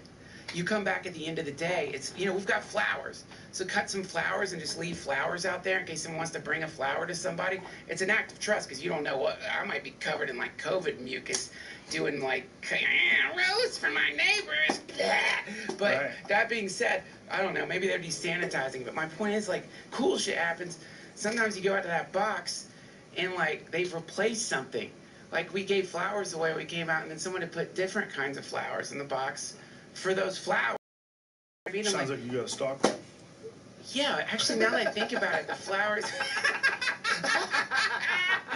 You know, it did seem like there was something like sticky and creamy on the flowers that I thought. But you know, what I'm saying, like, again, this to me, the not getting too much in the macro, because I'll go insane if I get in the macro. Mm-hmm. Getting into the micro, which is your literally your direct neighbors, and like making some connection with them.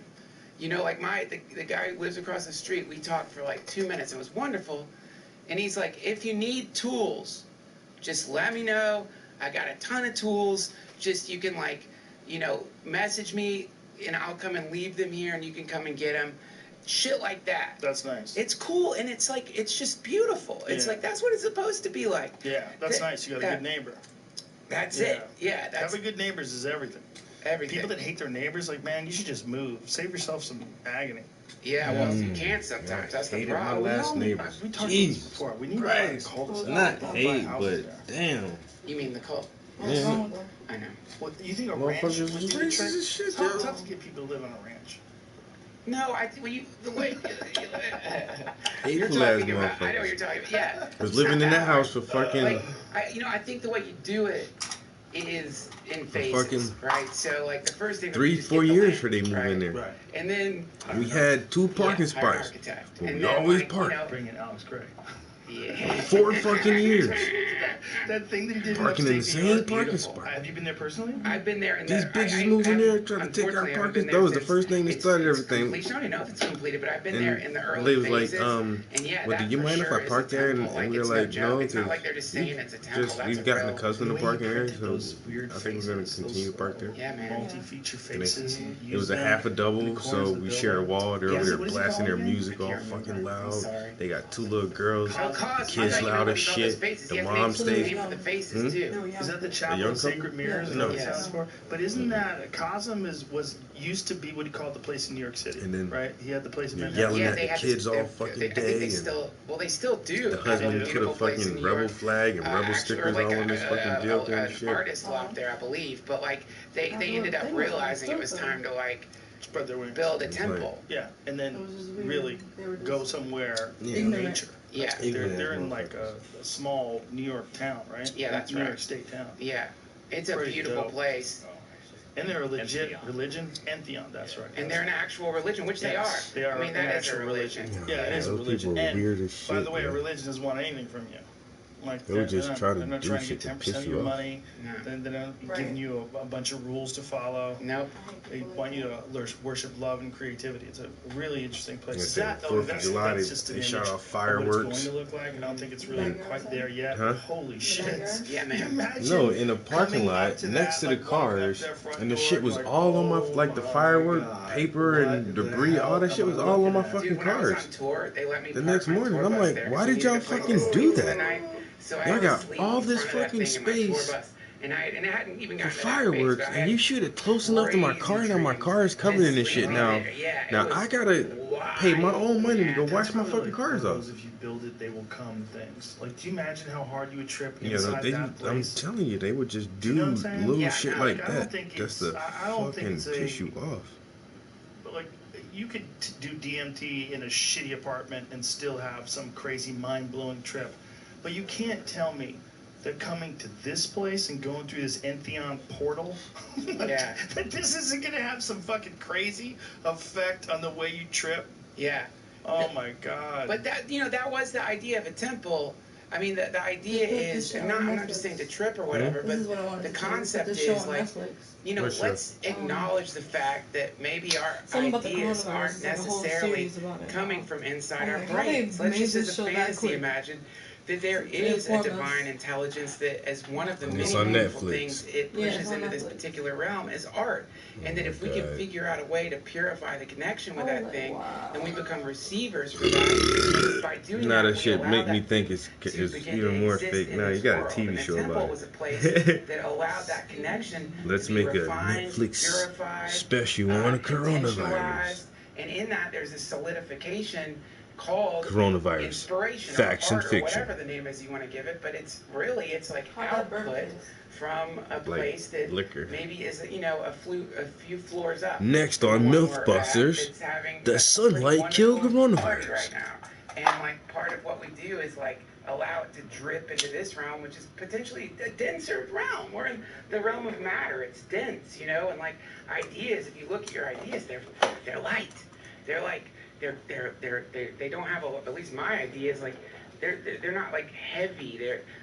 Inspiration feels like barely anything. In fact, it's so barely anything. Think how easy it is to miss a good idea. How easy it is to think something cool that maybe you want to write down for a joke. And you're just like, I'll write that down later, and then it's gone. And it's light. It's light. And so, in part of what I think, are all about, or I mean, again, that's me putting it on them. They have a wonderful description on their website about what they're all about. But to me, part of what creation is taking those things, allowing them to come through you, and then allowing this realm to do what it does, which is to crystallize them in a denser form that other people can enjoy. And that enjoyment is that's enough.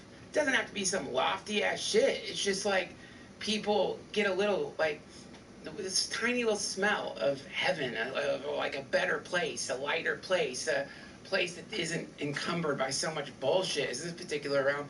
That can like completely take someone out of a depression, man. That can completely give somebody the juice they need to like get back out there and like open up themselves to the world and not be shut down. Just one little like tiny minuscule reminder of like, don't worry, this isn't the only place. There's simultaneously amazing things happening which you're part of.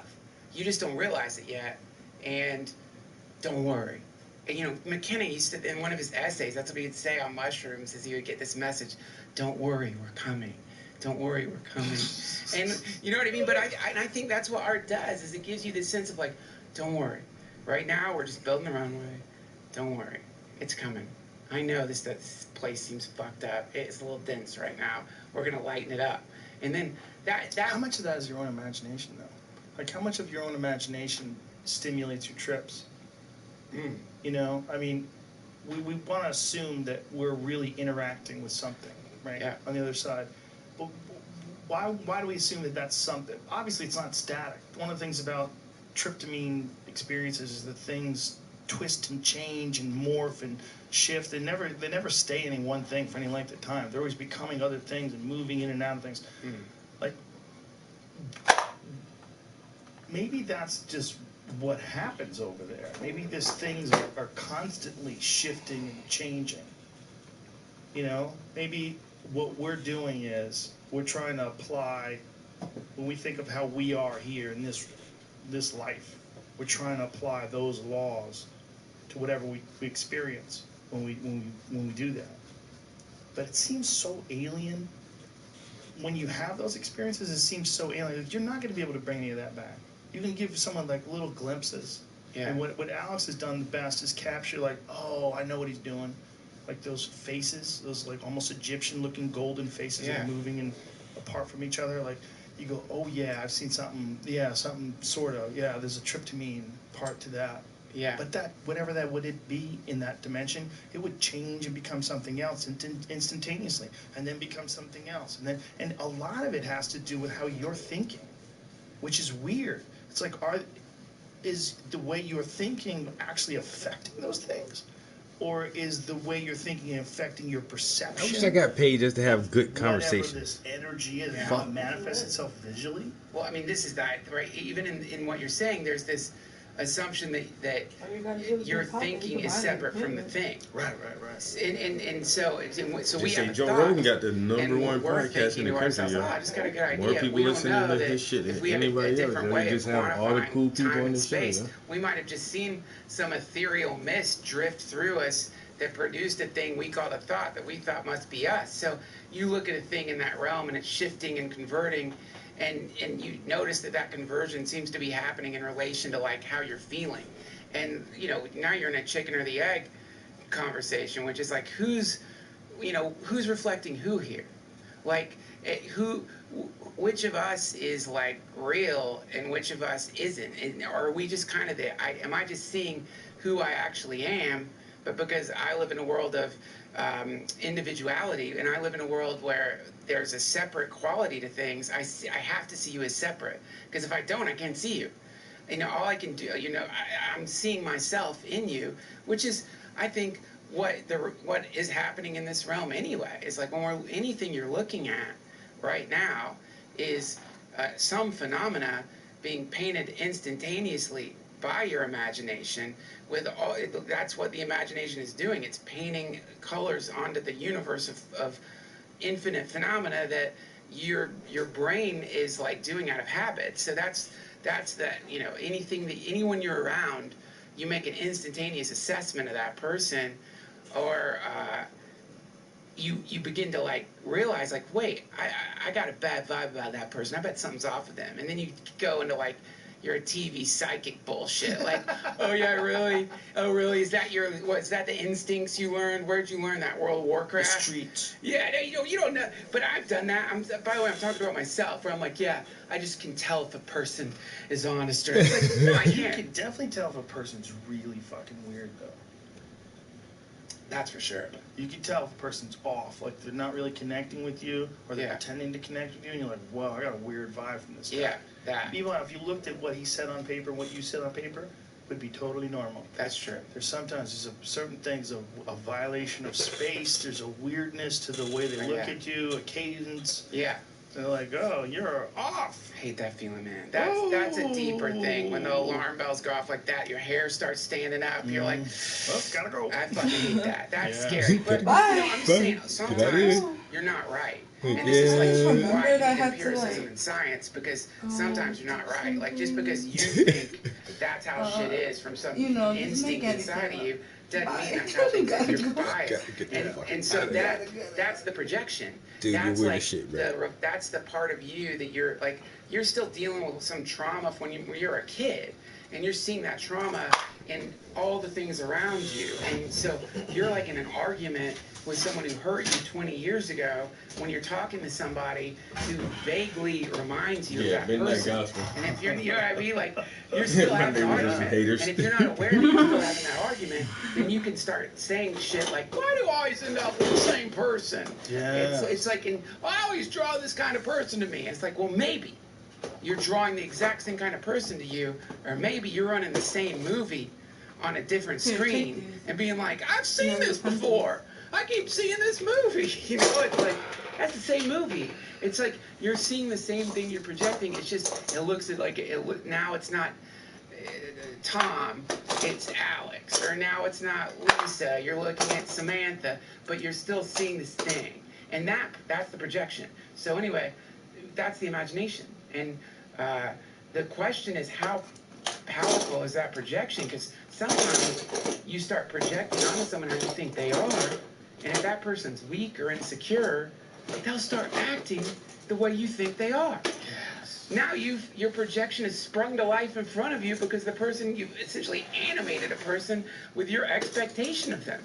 And then, because that person is acting the way you thought they would act, because they don't know who the fuck they are, you're making monsters with your imagination. Well, that's what cult leaders do, right? That's how you run a sex cult.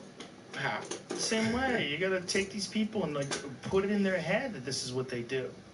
Oh, right. You put it in their head. Right. Yeah, that's right. You say you see it. Yes. I see it in you. Well, in this book, I told you about this book, Chaos, Tom O'Neill's book on Manson and the CIA. Yeah. Did I tell you about this? No, I saw your tweet about it. Oh my God, dude. What is it? Oh my God. Manson was tied up with the CIA? Oh my God. Almost definitely a part of these fucking psychedelics, LSD experiments that they were doing on hippies. Almost definitely experimented on him, probably in prison, but almost definitely allowed him to get out of when he violated his parole, let him loose, let him free, supply him with acid, monitor him, They were monitoring him every step of the way. They like fed that monster. They knew that this guy had been incarcerated half his life. He was a con man, and they taught him how to be a cult leader. They taught him how to be a cult leader.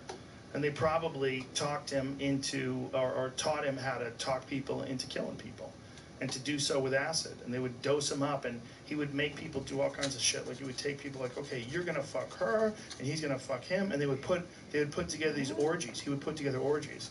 I mean, he would sodomize kids in front of them, like horrific shit. Fucked up. Yeah. He was like some boy that was like 15 years old. He did crazy shit. They were all on acid. They committed murder. He directed them to commit murder. But all of this very connected to the CIA's MK Ultra project. All of it. Yeah, man. Very connected to multiple different ways. Connected to LSD and hippies, LSD and mind control, LSD, trying to come up with a Manchurian candidate, trying to get someone to commit murder and not even realize they did it. Also connected to Lee Harvey Oswald, because Jack Ruby was all fucked up on that program when he killed Lee Harvey Oswald. And afterwards went completely insane, was seen by the CIA doctor, was a psychologist or a psychiatrist dosing people up with LSD, running studies on prisoners, getting students to run studies, getting scientists to run studies, not even knowing they were doing it through the CIA. Kaczynski too, don't forget him. him. Oh yeah, Kaczynski. How about Operation Midnight Climax, ran brothels in San Francisco and a couple other places where they dosed people up with acid and watched them fuck. How dare they name it that? Midnight Climax. That's so dumb. It sounds like, you know what it sounds like? That sounds like the name of like porn in a hotel that you go watch. Yes, it's like a secret agent that sucks everyone's dick. Midnight Climax. Whoever named that really tells you a lot about the program. But like, you know, man, here's a controversial fucking thing to say, which someone reminded me of a while ago, which really freaked me out, kind of, which is like, back then, when, like, right now we know a little bit more about some of the shit the CIA did. A lot of it because they put it on their website. Yes. Which is so crazy to me. They just put it up on their website, which is crazy. But back then... What stuff did they put up on their website? Dude, are you fucking kidding? Like all the shit about the remote viewing experiments they did. Like I interviewed that main guy that they had for remote viewing. Who's that fucking famous guy? Remote viewing. There's one famous guy. That's like trying to channel into somebody else's like vision. In the remote viewing world.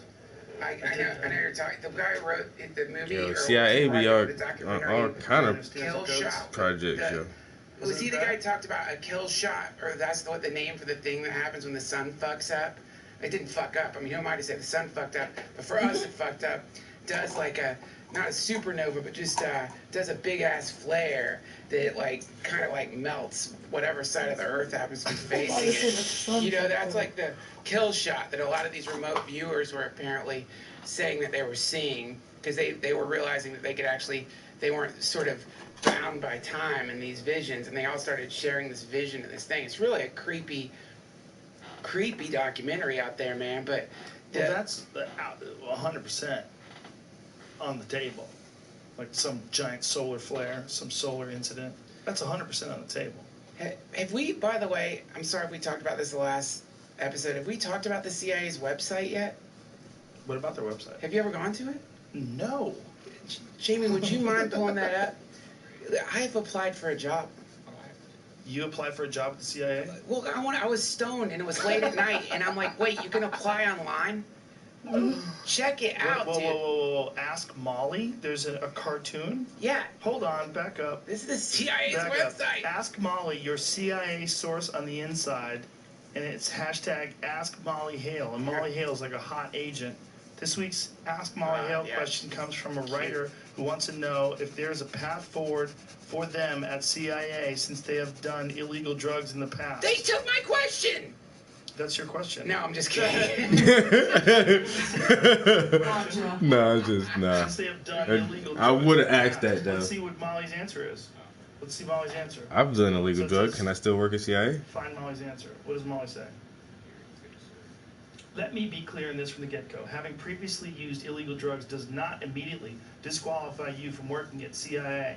If working for CIA is your life's goal, and we certainly hope it is, there could be a path for you here. With that said, there are certain restrictions you should be aware of, especially if you've used illegal drugs within the past year.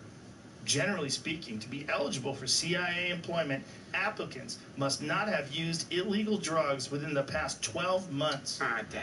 Shit. This is, as with most things, a general rule by which to gauge your hireability. That's not a word, kids. Only an applicant, but not only an applicant, but as the potential holder of a security clearance. Might seem a bit archaic, but consider the access to information we're giving its CIA employees. And consequences of granting access to the wrong person. How much access to information? Just read that real quick.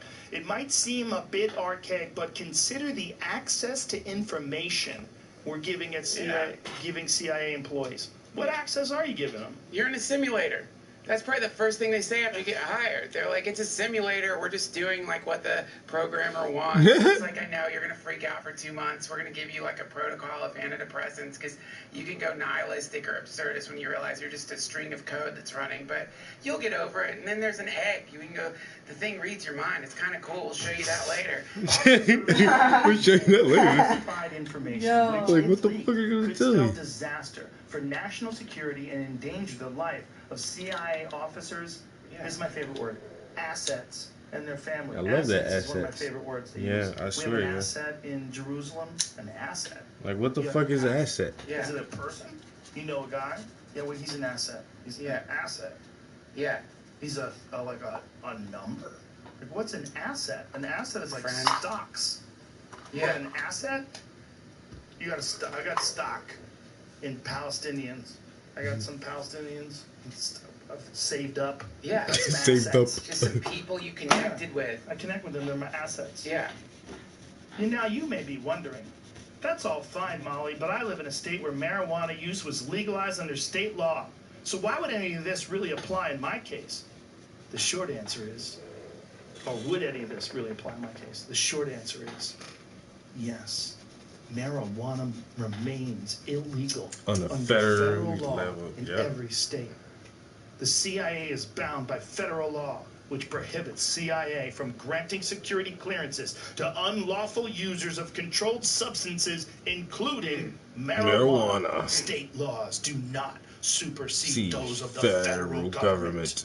The great Lord who looks over the land with an iron fist. For more information regarding the federal government security clearance guidelines regarding drug use and other considerations, you can check out the... What if the next Not time gonna it's like, send hey, you what's your up, Joe? It's information. cool you're showing us on your podcast. No! It's a simulation. But I do think, like, in there is they're also kind of saying, like, that being said, if you can set shit on fire with your mind or something when you're stoned, come on. Yeah, still come talk to You us. know what I mean? They are saying, like, the other cool thing when you look at him applying for a job is it says, after you apply, don't tell anybody you apply for the job. We'll, like, approach you regarding the job. Which is so fucking cool. You can't talk about it when you apply. And meanwhile, they're absolutely checking your phone. They're checking your... I applied and, like, I just leaned into the fact that, like, fuck it, they're going to look at everything I do. And then all of a sudden, imagine that some CIA agent might come up to me like, hey...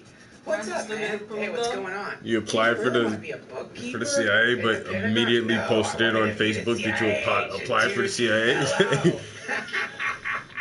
Because I mean, you know, wouldn't you like to meet? I know one. You know a CIA agent? I've had him on the podcast multiple times. Mike Baker. He does a lot of consulting for TV I know a shows CIA and security stuff. So you are And one of my homies work for the FBI. No, well, how would you know?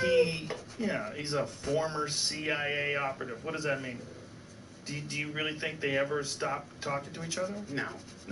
He does security clearance stuff and security stuff. He's got has a security company. Did he? What? So wait. So this guy, did you ask him about the Manson shit? No, I just found out about this shit really recently. Fitzsimmons told me about this guy. Tom O'Neill was his neighbor for like 20 years. He was neighbors with Greg, and Greg, the whole time, he was doing this book while Greg was friends with him. Right. It took him 20 years to write this book. Started out as an article for Premiere Magazine, and then as he started uncovering all these inconsistencies with the trial, he realized that there was kind of a bullshit trial, and that the prosecuting attorney. Like everybody had, there was deals that everybody had made to have a specific narrative go through. And Susan Atkins, one of the people from the Manson family was on trial. Her fucking defense attorney was like a former prosecuting attorney that had worked with Vincent Bugliosi and all these other people before. They were all buddies. And they signed him to her to take over for her state-appointed attorney. This guy took over, and like they followed directions. Like everybody followed directions. And as he was going deeper and deeper into the story, he realized like there was a lot of crazy shit that was going on. That first of all, Manson for sure was let out of jail multiple times when he shouldn't have been. When he was violating parole, he was let out of jail repeatedly for crazy shit like theft and. You know, and they were monitoring these people. They knew where they were staying. They knew the ranch, the Spawn Ranch, where they were staying at. They never did anything.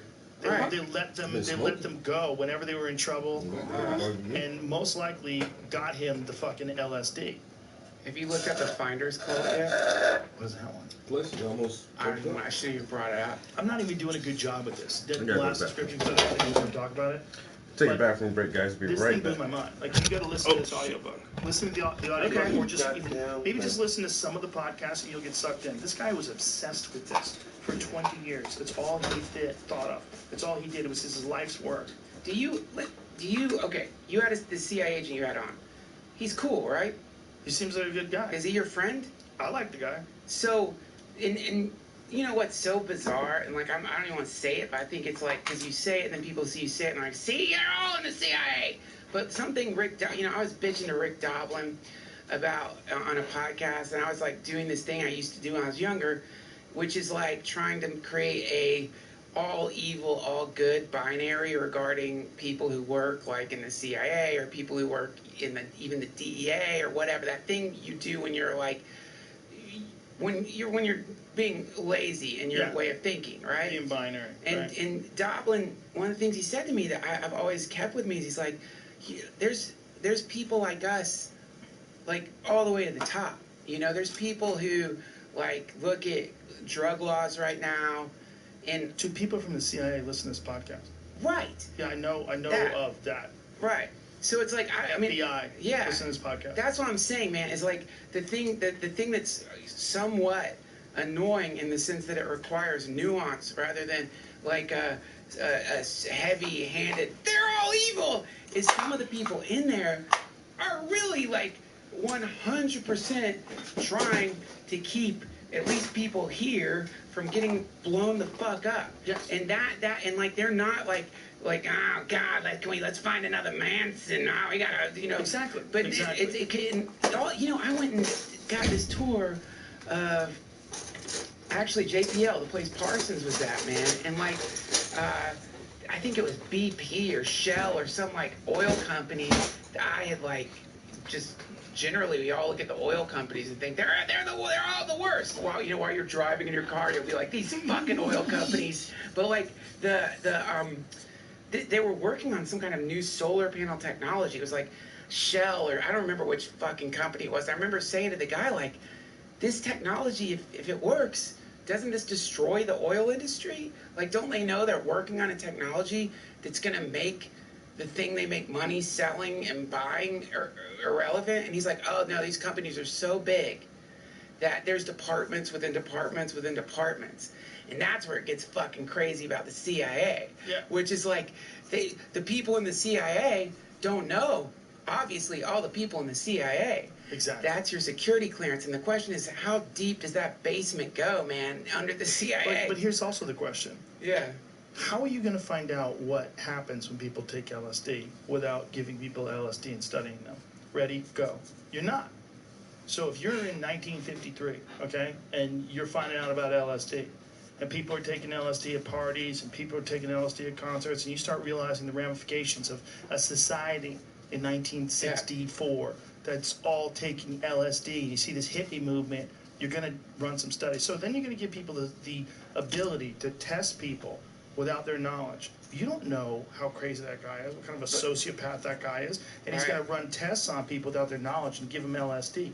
And then there's going to be people that say, hey, you know, we want to infiltrate all these anti-war groups. We want to infiltrate the Black Panthers. We want to infiltrate these hippies. Yeah. How can we do that? Well, here's how we do that. We take this guy.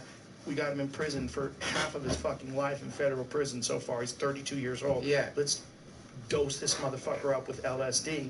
Let's run some studies on him, and let's tell him that he's a cult leader and get him to make some apocalyptic fucking death cult that wants to kill people and write pig on the wall in their blood. And so they let Manson, they knew where he was. They knew he was getting acid. They knew that he was probably having people kill people. Yeah, well, okay, first of all, to go back, man, if you really study the spread of LSD into popular culture, it wasn't that the CIA saw people taking LSD at parties.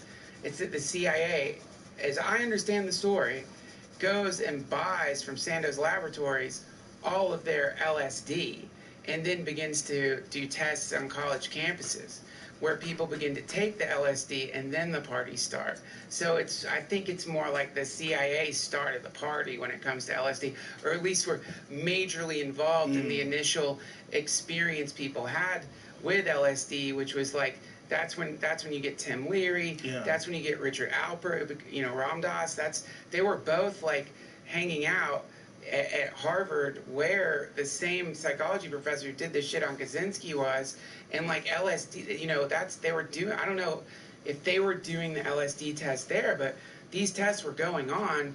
They were being exposed to LSD that theoretically, I don't know if it came from the CIA or not, but I don't know like where I think actually those tests they were ordering it from Sandoz, but for sure, like, who wrote One Flew Over the Cuckoo's Nest? Damn it, I can't believe I can't remember that author's name. I knew the book. Yeah, King Kesey. He did one of the CIA LSD. He was in one of the CIA LSD experiments. So like, oh, that makes sense. And also, man, like back then, I don't think, because we didn't get the Manson, the Kaczynski, or all the awful shrapnel, weird shards of chaos that exploded off of the crazy, unethical shit they did, I don't know if there was so much of an idea that they were evil. I could be wrong about that, but they weren't even called the CIA. I think they were called the OSS. In the beginning, yeah. Yeah. But by the time the CIA was running a fucking clinic in Haight-Ashbury that closed down after like 30 years of being open, or 40 years of being open, closed down 3 months after this book came out. I'm like, well, that's a wrap. Yes. Yeah, Jolly West, the same guy who visited Jack Ruby in the hospital, and after he left, Jack Ruby went insane, was crawling underneath the table, and thought that Jewish children were getting lit on fire and cut apart in the streets, and a new Holocaust was going on. Immediately he has they have no record of him acting insane before this at all. He didn't even understand why he shot Lee Harvey Oswald. Yeah, that's the guy who, well, Jack Ruby. They think that the same thing happened with Sirhan Sirhan. So Lee Harvey Oswald shot JFK, and then Jack Ruby shot Lee Harvey, and then that dude went crazy.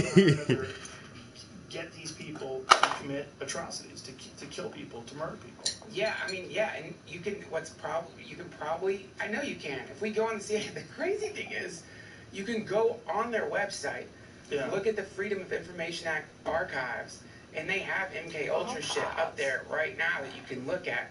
That's where it gets really weird. It's like, they're like, yeah, but they never admit that they gave people. That was the thing about Jolly West. He never admitted that he gave people LSD and did studies on them. Never admitted it. I think while he was alive, at least. I mean, I don't know if they're admitting it now because of the Freedom of Information. Well, they must, because Operation Midnight Climax that's an officially historical record. Yeah. So it must be now. But when they were operating this clinic, Manson and the family were going into that clinic all the time. There's a 100% direct connection between the CIA doctors who are providing LSD to the hippies and Manson going to this clinic. That is dude, this book is crazy. Man, that does not sound like pandemic reading to me. It's the best. Are you sure, Go man? deep. I don't know. That doesn't sound like pandemic I'm already reading to me. Weirded out by just bad understanding of astronomy. It's like, I mean, I don't know that I need to get into shit about the CIA, especially because it's like, I don't know. It's just too much, That being said, I'm gonna definitely fucking read that book. So, this is the podcast. podcast. I don't know if I should read it, but I'm gonna Dick definitely read listen to that book. the podcast, and then you're going to want to listen to the audiobook or read the book. But he has 60 pages of citations and references at the end of the book to show each thing and how How can you say you read a book and it's an audio? That doesn't even make sense. He's got He some said you can read it or No, I'm listen just to saying, audio. like other people, like, Oh, I I read a book. swear, on Should be a audio. listen the to a stuff book. that he Yeah, knows for sure. because you did not read Read that. that book at all. Somebody Can I read ask you a it to question? you. We'll probably get made into like And it's cool because I've listened to a couple of books on audio, but that you didn't read it, So, and it okay, feels like I'm let's cheating imagine too. this. That's what Because I'm saying. I don't like One audio. day, in some audiobooks they'll let you know it's not word for word. It's the major bulks of the book, and some paragraphs or pages that are just like a little bit of fluff. They'll keep those out. Like, no, I want to read every fucking word that the author and wrote, it's like, whatever word it is for they give word. you believe it. And they're like, listen, Joe, we know that you're like a wild animal, and we know that like you don't want to be dishonest, and we understand that, but we gotta figure out a way to get this kind of information out to the world, because if we don't, like it's gonna be really bad, and we're just going to people like you and just trying to get whatever the thing is they want you to say, a little thing, an idea of how they want you to be, and they're not offering you money. They're not offering you money. And they're also like saying like, don't worry, if you say no. Duncan, did you get that job at the CIA? What? Excuse me? Did I get the job? Did you get What? that job? Excuse You me? applied for? It No. seems like you're priming me. What? You're priming me. You're gonna give me a suggestion later. Listen. I know what you're doing, man. Judge. I know what you're doing, man. Yo, Joe Rogan is crazy. I never thought about being a thought, man. Yeah, but seriously, what would your response be if like someone's like, look, we just need your help? Listen, I think Central Intelligence Agency, I think FBI, I think the DEA, I think they're all necessary. I don't think they're unnecessary. I think that most of what they're doing is trying to protect us. Let's do the Illuminati logo for the YouTube. I do think also that some of those guys turn into fucking cowboys and try to fly coke back from Mexico and crash CIA jets. Right. That's true too. Yes. All that shit that happened in Mena, Arkansas, all that shit that happened when Clinton was governor, with Barry Seals, when they were running coke back and forth and dropping it off in Mena, Arkansas. Yeah. That guy was a CIA contractor. There's a lot of those guys that were CIA. Look, they got compromised. I think, but that doesn't mean the whole CIA's bad. It doesn't mean we don't need a CIA. Man, if you talk to people, if they're honest, I don't know if they're, let's just assume they're honest. If you talk to people that deal with trying to infiltrate terrorist groups and deal with tracking terrorists and deal with trying to figure out if someone's trying to make a dirty bomb, trying to figure out if someone's ready to blow up a mall, and they're doing this actively every day, all day. That's essential. Right. That's essential. So the CIA, fucking MK Ultra, they dose people at whorehouses. That's not the same people. Okay, this is a giant organization that's been around for a long fucking time. Right. What you're hearing about from Jolly West and the MK Ultra, those people are dead. Those are not alive today. But you know who is alive today? ISIS. You know who is alive today? A lot of threats all around the world. You know who is alive today? Kim Jong-un, the leader of China. All these fucking dictators they're heavily armed all over the world. There's a lot of them. Right. You got to keep an eye on those motherfuckers. Right. If you don't think you have to keep an eye on them, you're crazy. Right. Well, the CIA is evil. No. Humans are evil. And sometimes you need someone who's paying attention to the evil people. Right. Yeah, that's what you need. Now, does that mean that they're not going to stray across the lines of what is correct and good and fair and start spying on regular people too? No, it doesn't mean that. Right. It means that shit needs to be curbed. That shit's un-American, right? But if you think someone might be a terrorist, like, you should be able to find out before they blow up a fucking school. Totally. Right? 100%. 100%. So the question is, how good are these people at walking that line? Turns out pretty fucking good.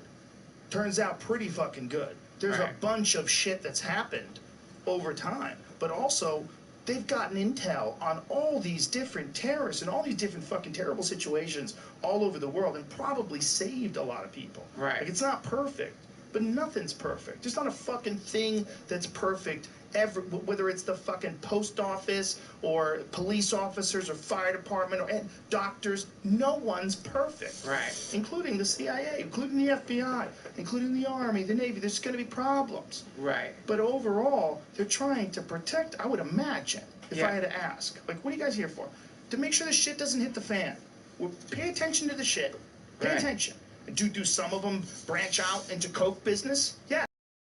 Some of them sell coke. I'm sure there's someone for the federal government that's selling guns to a bad guy right now. I'm sure. So people are people. If you got 1 million people, you're going to get 30 bad ones or whatever the fuck the number is. It's just part of life. Yeah. Look, You're a CIA apologist. I set you up.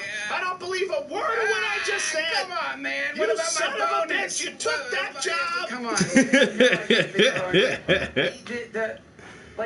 I don't. Yeah, I'm wearing a wire, bro.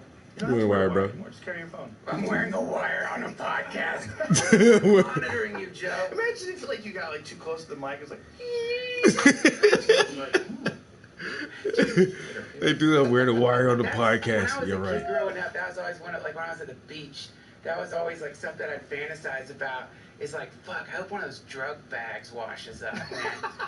I still fantasize about that when I go to the beach. Don't report. Whenever I hear about Just a bag of money or a kilo of coke just wash up on the shore, yo. Why are you? That's God. That's grace. Yo, we got to leave now. What's going on? No, we got to get to the fucking room. Let's get the fuck out of here now. What happened, bro? What happened, bro? I'll tell you in a little while, nigga. You know how good that shit would be? CIA, cocaine. Hit the fucking lick, son. Remember when we talked about government weed? Government weed was good. Oh, yeah. Unlike the cheese. Oh, yeah. Government cheese is terrible, but government weed. Dude, he's got that government weed. Yeah, I do, man. I completely forgot about that. That was the thing. Back when weed was illegal, you wanted to shit the government was growing. Whoa. Yeah, that's right. Yeah. Well, because, for sure, by the way, there's I guess at the CIA, there's a layer of all the sober people who've, haven't gotten high for a year, but whoever's writing that fucking thing is definitely, laughing as they're writing it, They're, just laughing because they're so fucking high, and they're like, all right, we'll just say they test, man. Well, there's a level they test. But there's a level where you get past that level and listen, the no drug stuff, please. We want you to have a good time. This is a fun job. We know that you can handle your shit. We just have to do that level below you because otherwise the last thing you need is another fucking Manson. You know what I always think about when I think of someone infiltrating a terrorist group? What? That scene in Team America, World Police, where the actor has the fucking terrible outfit on.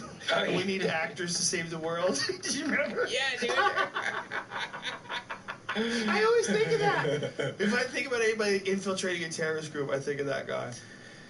Yeah, well, you know what? This again, we don't have to worry about that. That to me is a fucking great thing. I don't have to worry about that. I don't have to worry about infiltrating a terrorist group. Right. Can you imagine if it was that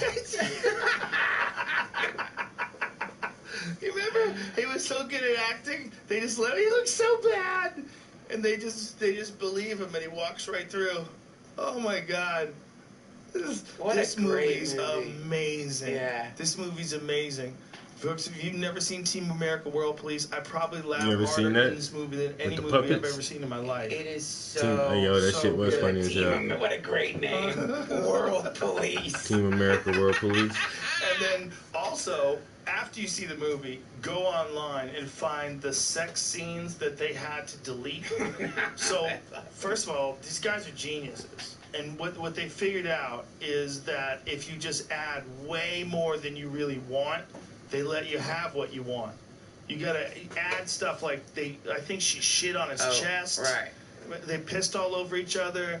They fucked like crazy. So it's a plastic doll sex scene that's so crazy and graphic.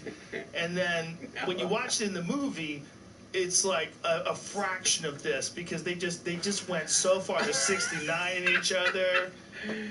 That is ridiculous. Yeah. And she's sucking his dick, violently sucking him off. And they just keep they did this so that they could have some of it in there. I mean, it's so long and so crazy. And then once you think it's over, then they start pissing and shitting all over each other. Doesn't it keep going? We gotta look for that. I'm scared. Oh, that's from the actual movie. Oh, so what? that's how much they left in. That's how much they left in because they cut out. They got so savage with the sex scene that they let them keep the most preposterous amount in there because it was so far past that.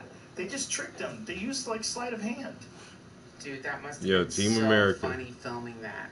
was funny as shit, man. It's It puppets. took a long time. I'm sure it did. It's Yeah, weird Trey as Parker shit, was yo. saying in It was some so interview that they would never do that so again. fucking funny. Like that's Durka. And this is about Stop terrorism. bullshit. It was like right after 9/11 happened and shit. This is one of the funniest movies of all time. For sure. And you could. There's so much in that movie, like what they do with South Park, that you could never do with a human. But you can do it with either a doll or a cartoon. Easily, yeah. And it's amazing. Like death. That scene's like you killed Kenny. You couldn't have a guy just die every week on a sitcom. People were like, this is freaking me the fuck out. Yeah. But he doesn't even look remotely real. So you can cut his head off. He can light on fire. He can blow up in an explosion. Yeah, you can definitely get away with a lot more in that regard, for sure. Get away with everything. Yeah. Yeah, it's a genius way to do comedy.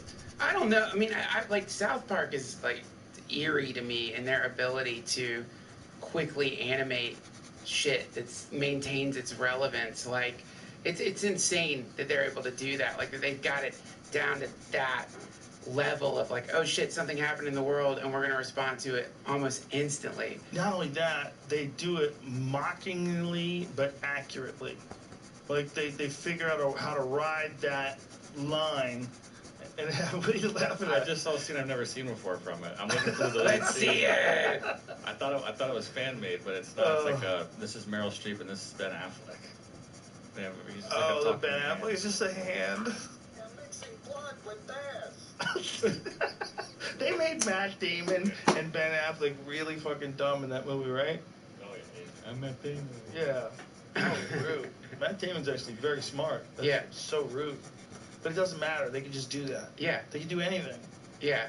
When you have like cartoons and puppets, you can fucking do anything. Dude, I mean, that's the... But except anything you want to do takes forever. I mean, that is the problem. It's like, yeah, you could do anything, but that anything is like, you know, months of anythingness. So it's clearly easier to film shit or just to say it. Or I mean, the fact that they used hands... God only knows how much money that saved them. Like, that decision to just do that, how much time that probably saved them. Who knows? Like, those kinds of, like, decisions in shows like that are, like, really smart and funny.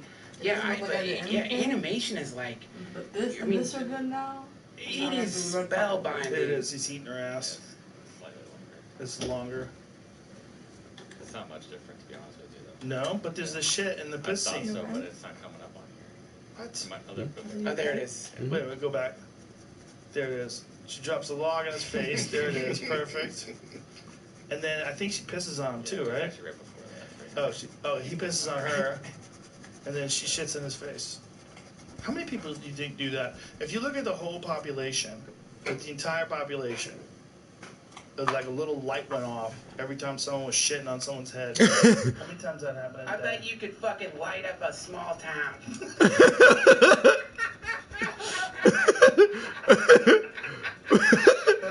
It's mostly the girl shitting on the guy's head, right? Would you imagine most of it is like a guy wanting a girl to shit on his head? Mostly. 100%. I mean, look up. If you look, not shit. Isn't this interesting though? What I was gonna say is, I don't feel bad at all about that. Like, I don't feel like he's getting shit on. I feel like he wanted to get shit on, and he got shit on, so I'm not mad at her at all. If a guy was just, on my thing, is like shit on women's heads, I'm like, that guy's a piece of garbage. What the fuck? Why is it so bad to reverse with? They want $1,000, he wants to shit on their head, they make a deal, and he just shits on people's heads. I would feel like that guy's disgusting. But the girl who shit on the guy's head, obviously the guy wanted it. It's easier to think a guy wants to get his head shit on than a girl. It's not. Yeah. Like a guy, like if you told me, hey, you know that guy that used to be on that sitcom? He pays girls to shit on his head. I'd be like, okay, that makes sense. Dude, I know how much it costs. I'm just kidding. Damn. I'm just kidding. Depends on how good you want her English to be. Yeah. A giant German lady who comes over and just dumps on your head. Appreciation. Like, there's probably a dude who's actually had the conversation. He's like, really? Like $2,000? Like, are you kidding? Like, I never pay more than $1,200 for someone to shit on my head. Maybe they'll give a little extra if they're allowed to pick your diet. I want you to only eat Indian food. Oh God. Ooh, smell that curry coming out. Ooh. I want to smell the curry and shit. Yeah. Have you seen I want to smell that curry. What? People getting stuck in You mud. said curry. You said curry. As soon as he said Indian, I knew he was going with that shit. Yo, that's that curry. As long as they can pick your diet. People stuck in mud. People are into people that get stuck in the mud. Yeah, it's like a fetish. Like it's like, and there's all these videos of people like. If you found, I mean, like. So the humans are stuck in mud, like walking, and then someone comes along and fucks their mouth or something. Well, no, it's just someone stuck in mud. Like at first you look at it and it looks like, why did that dude just throw himself in that swampy mud?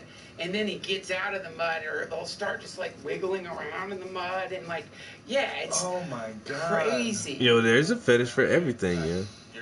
I tried something, but it's not. That's what I say, man. When I do my feet paintings, motherfuckers gonna love that shit. Like girls that are stuck with their car, like they need help.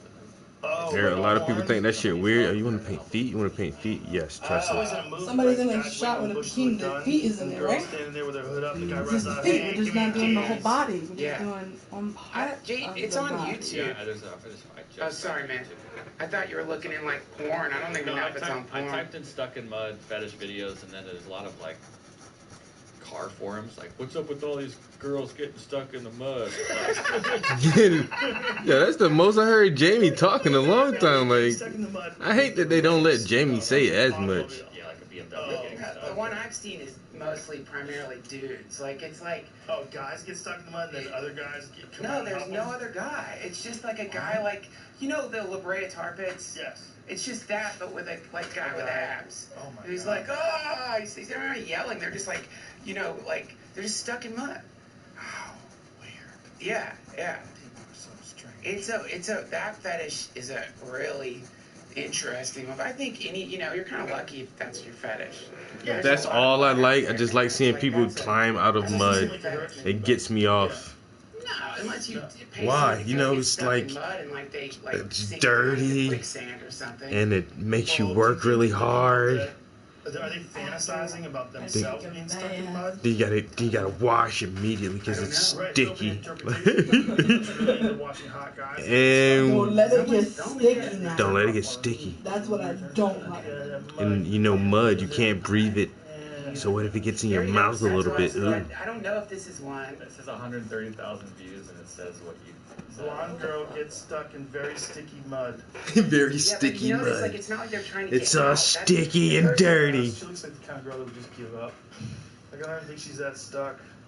Like, come on, you're not that stuck. I'm fucking stuck. I can't. See? Just done. Yeah, Just done. Yeah. How much do they have to do? Somebody come save me. I don't know. Help. How much do they have to pay you?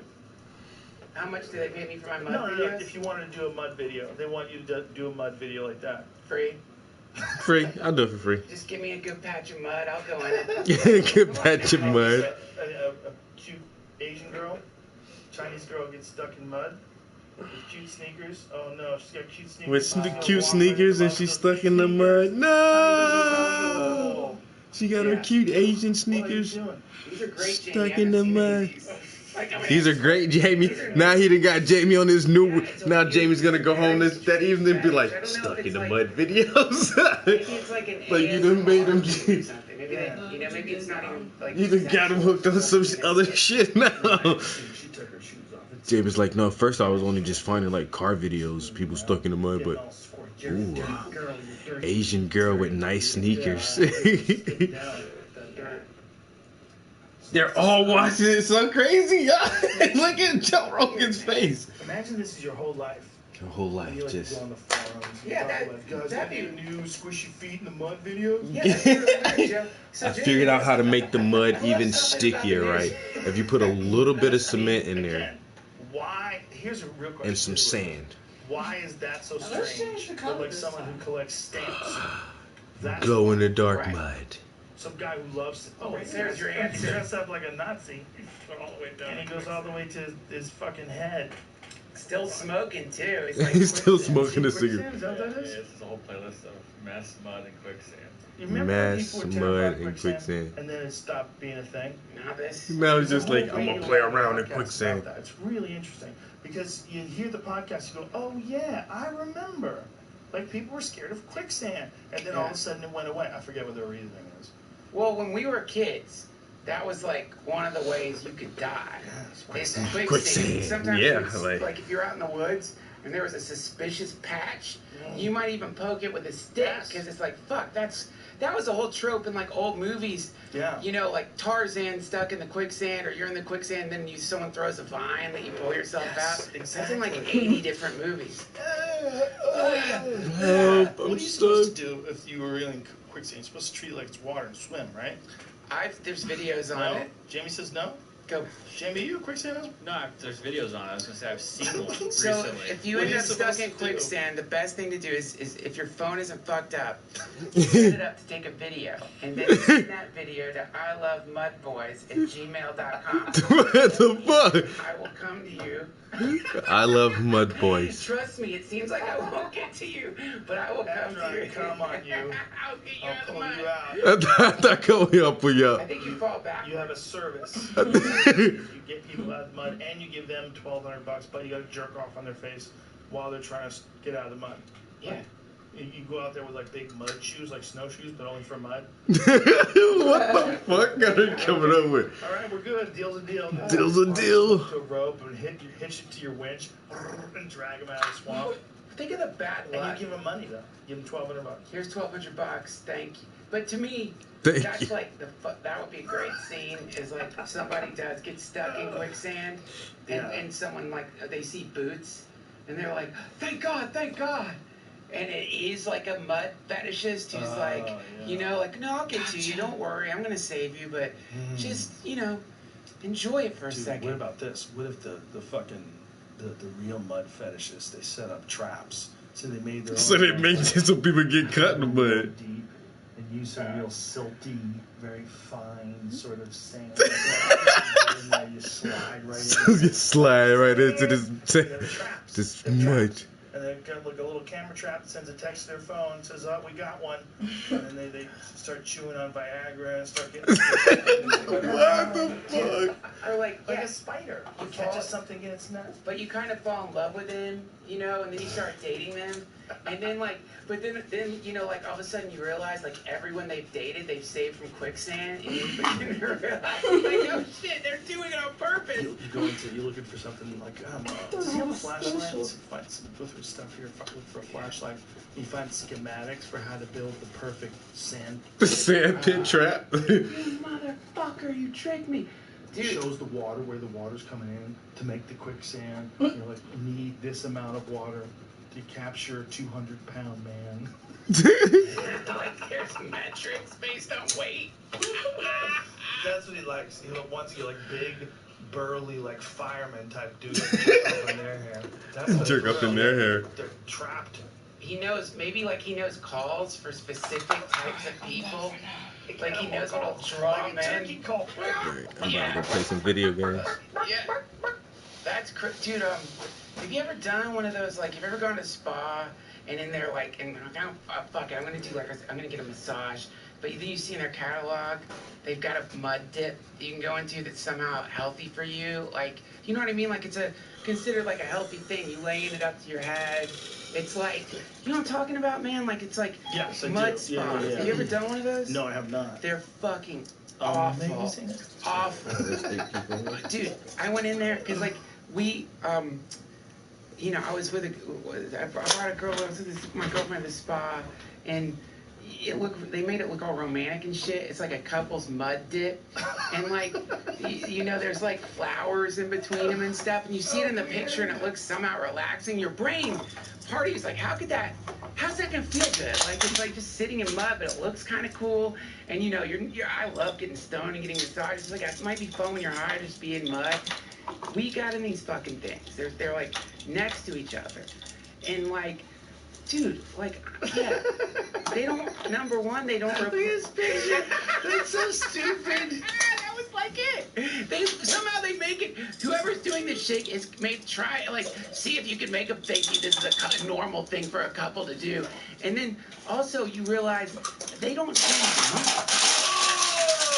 I'm pretty sure they don't refill the mud. It's dirty. Yeah. It's dirty. Yeah. Oh my god.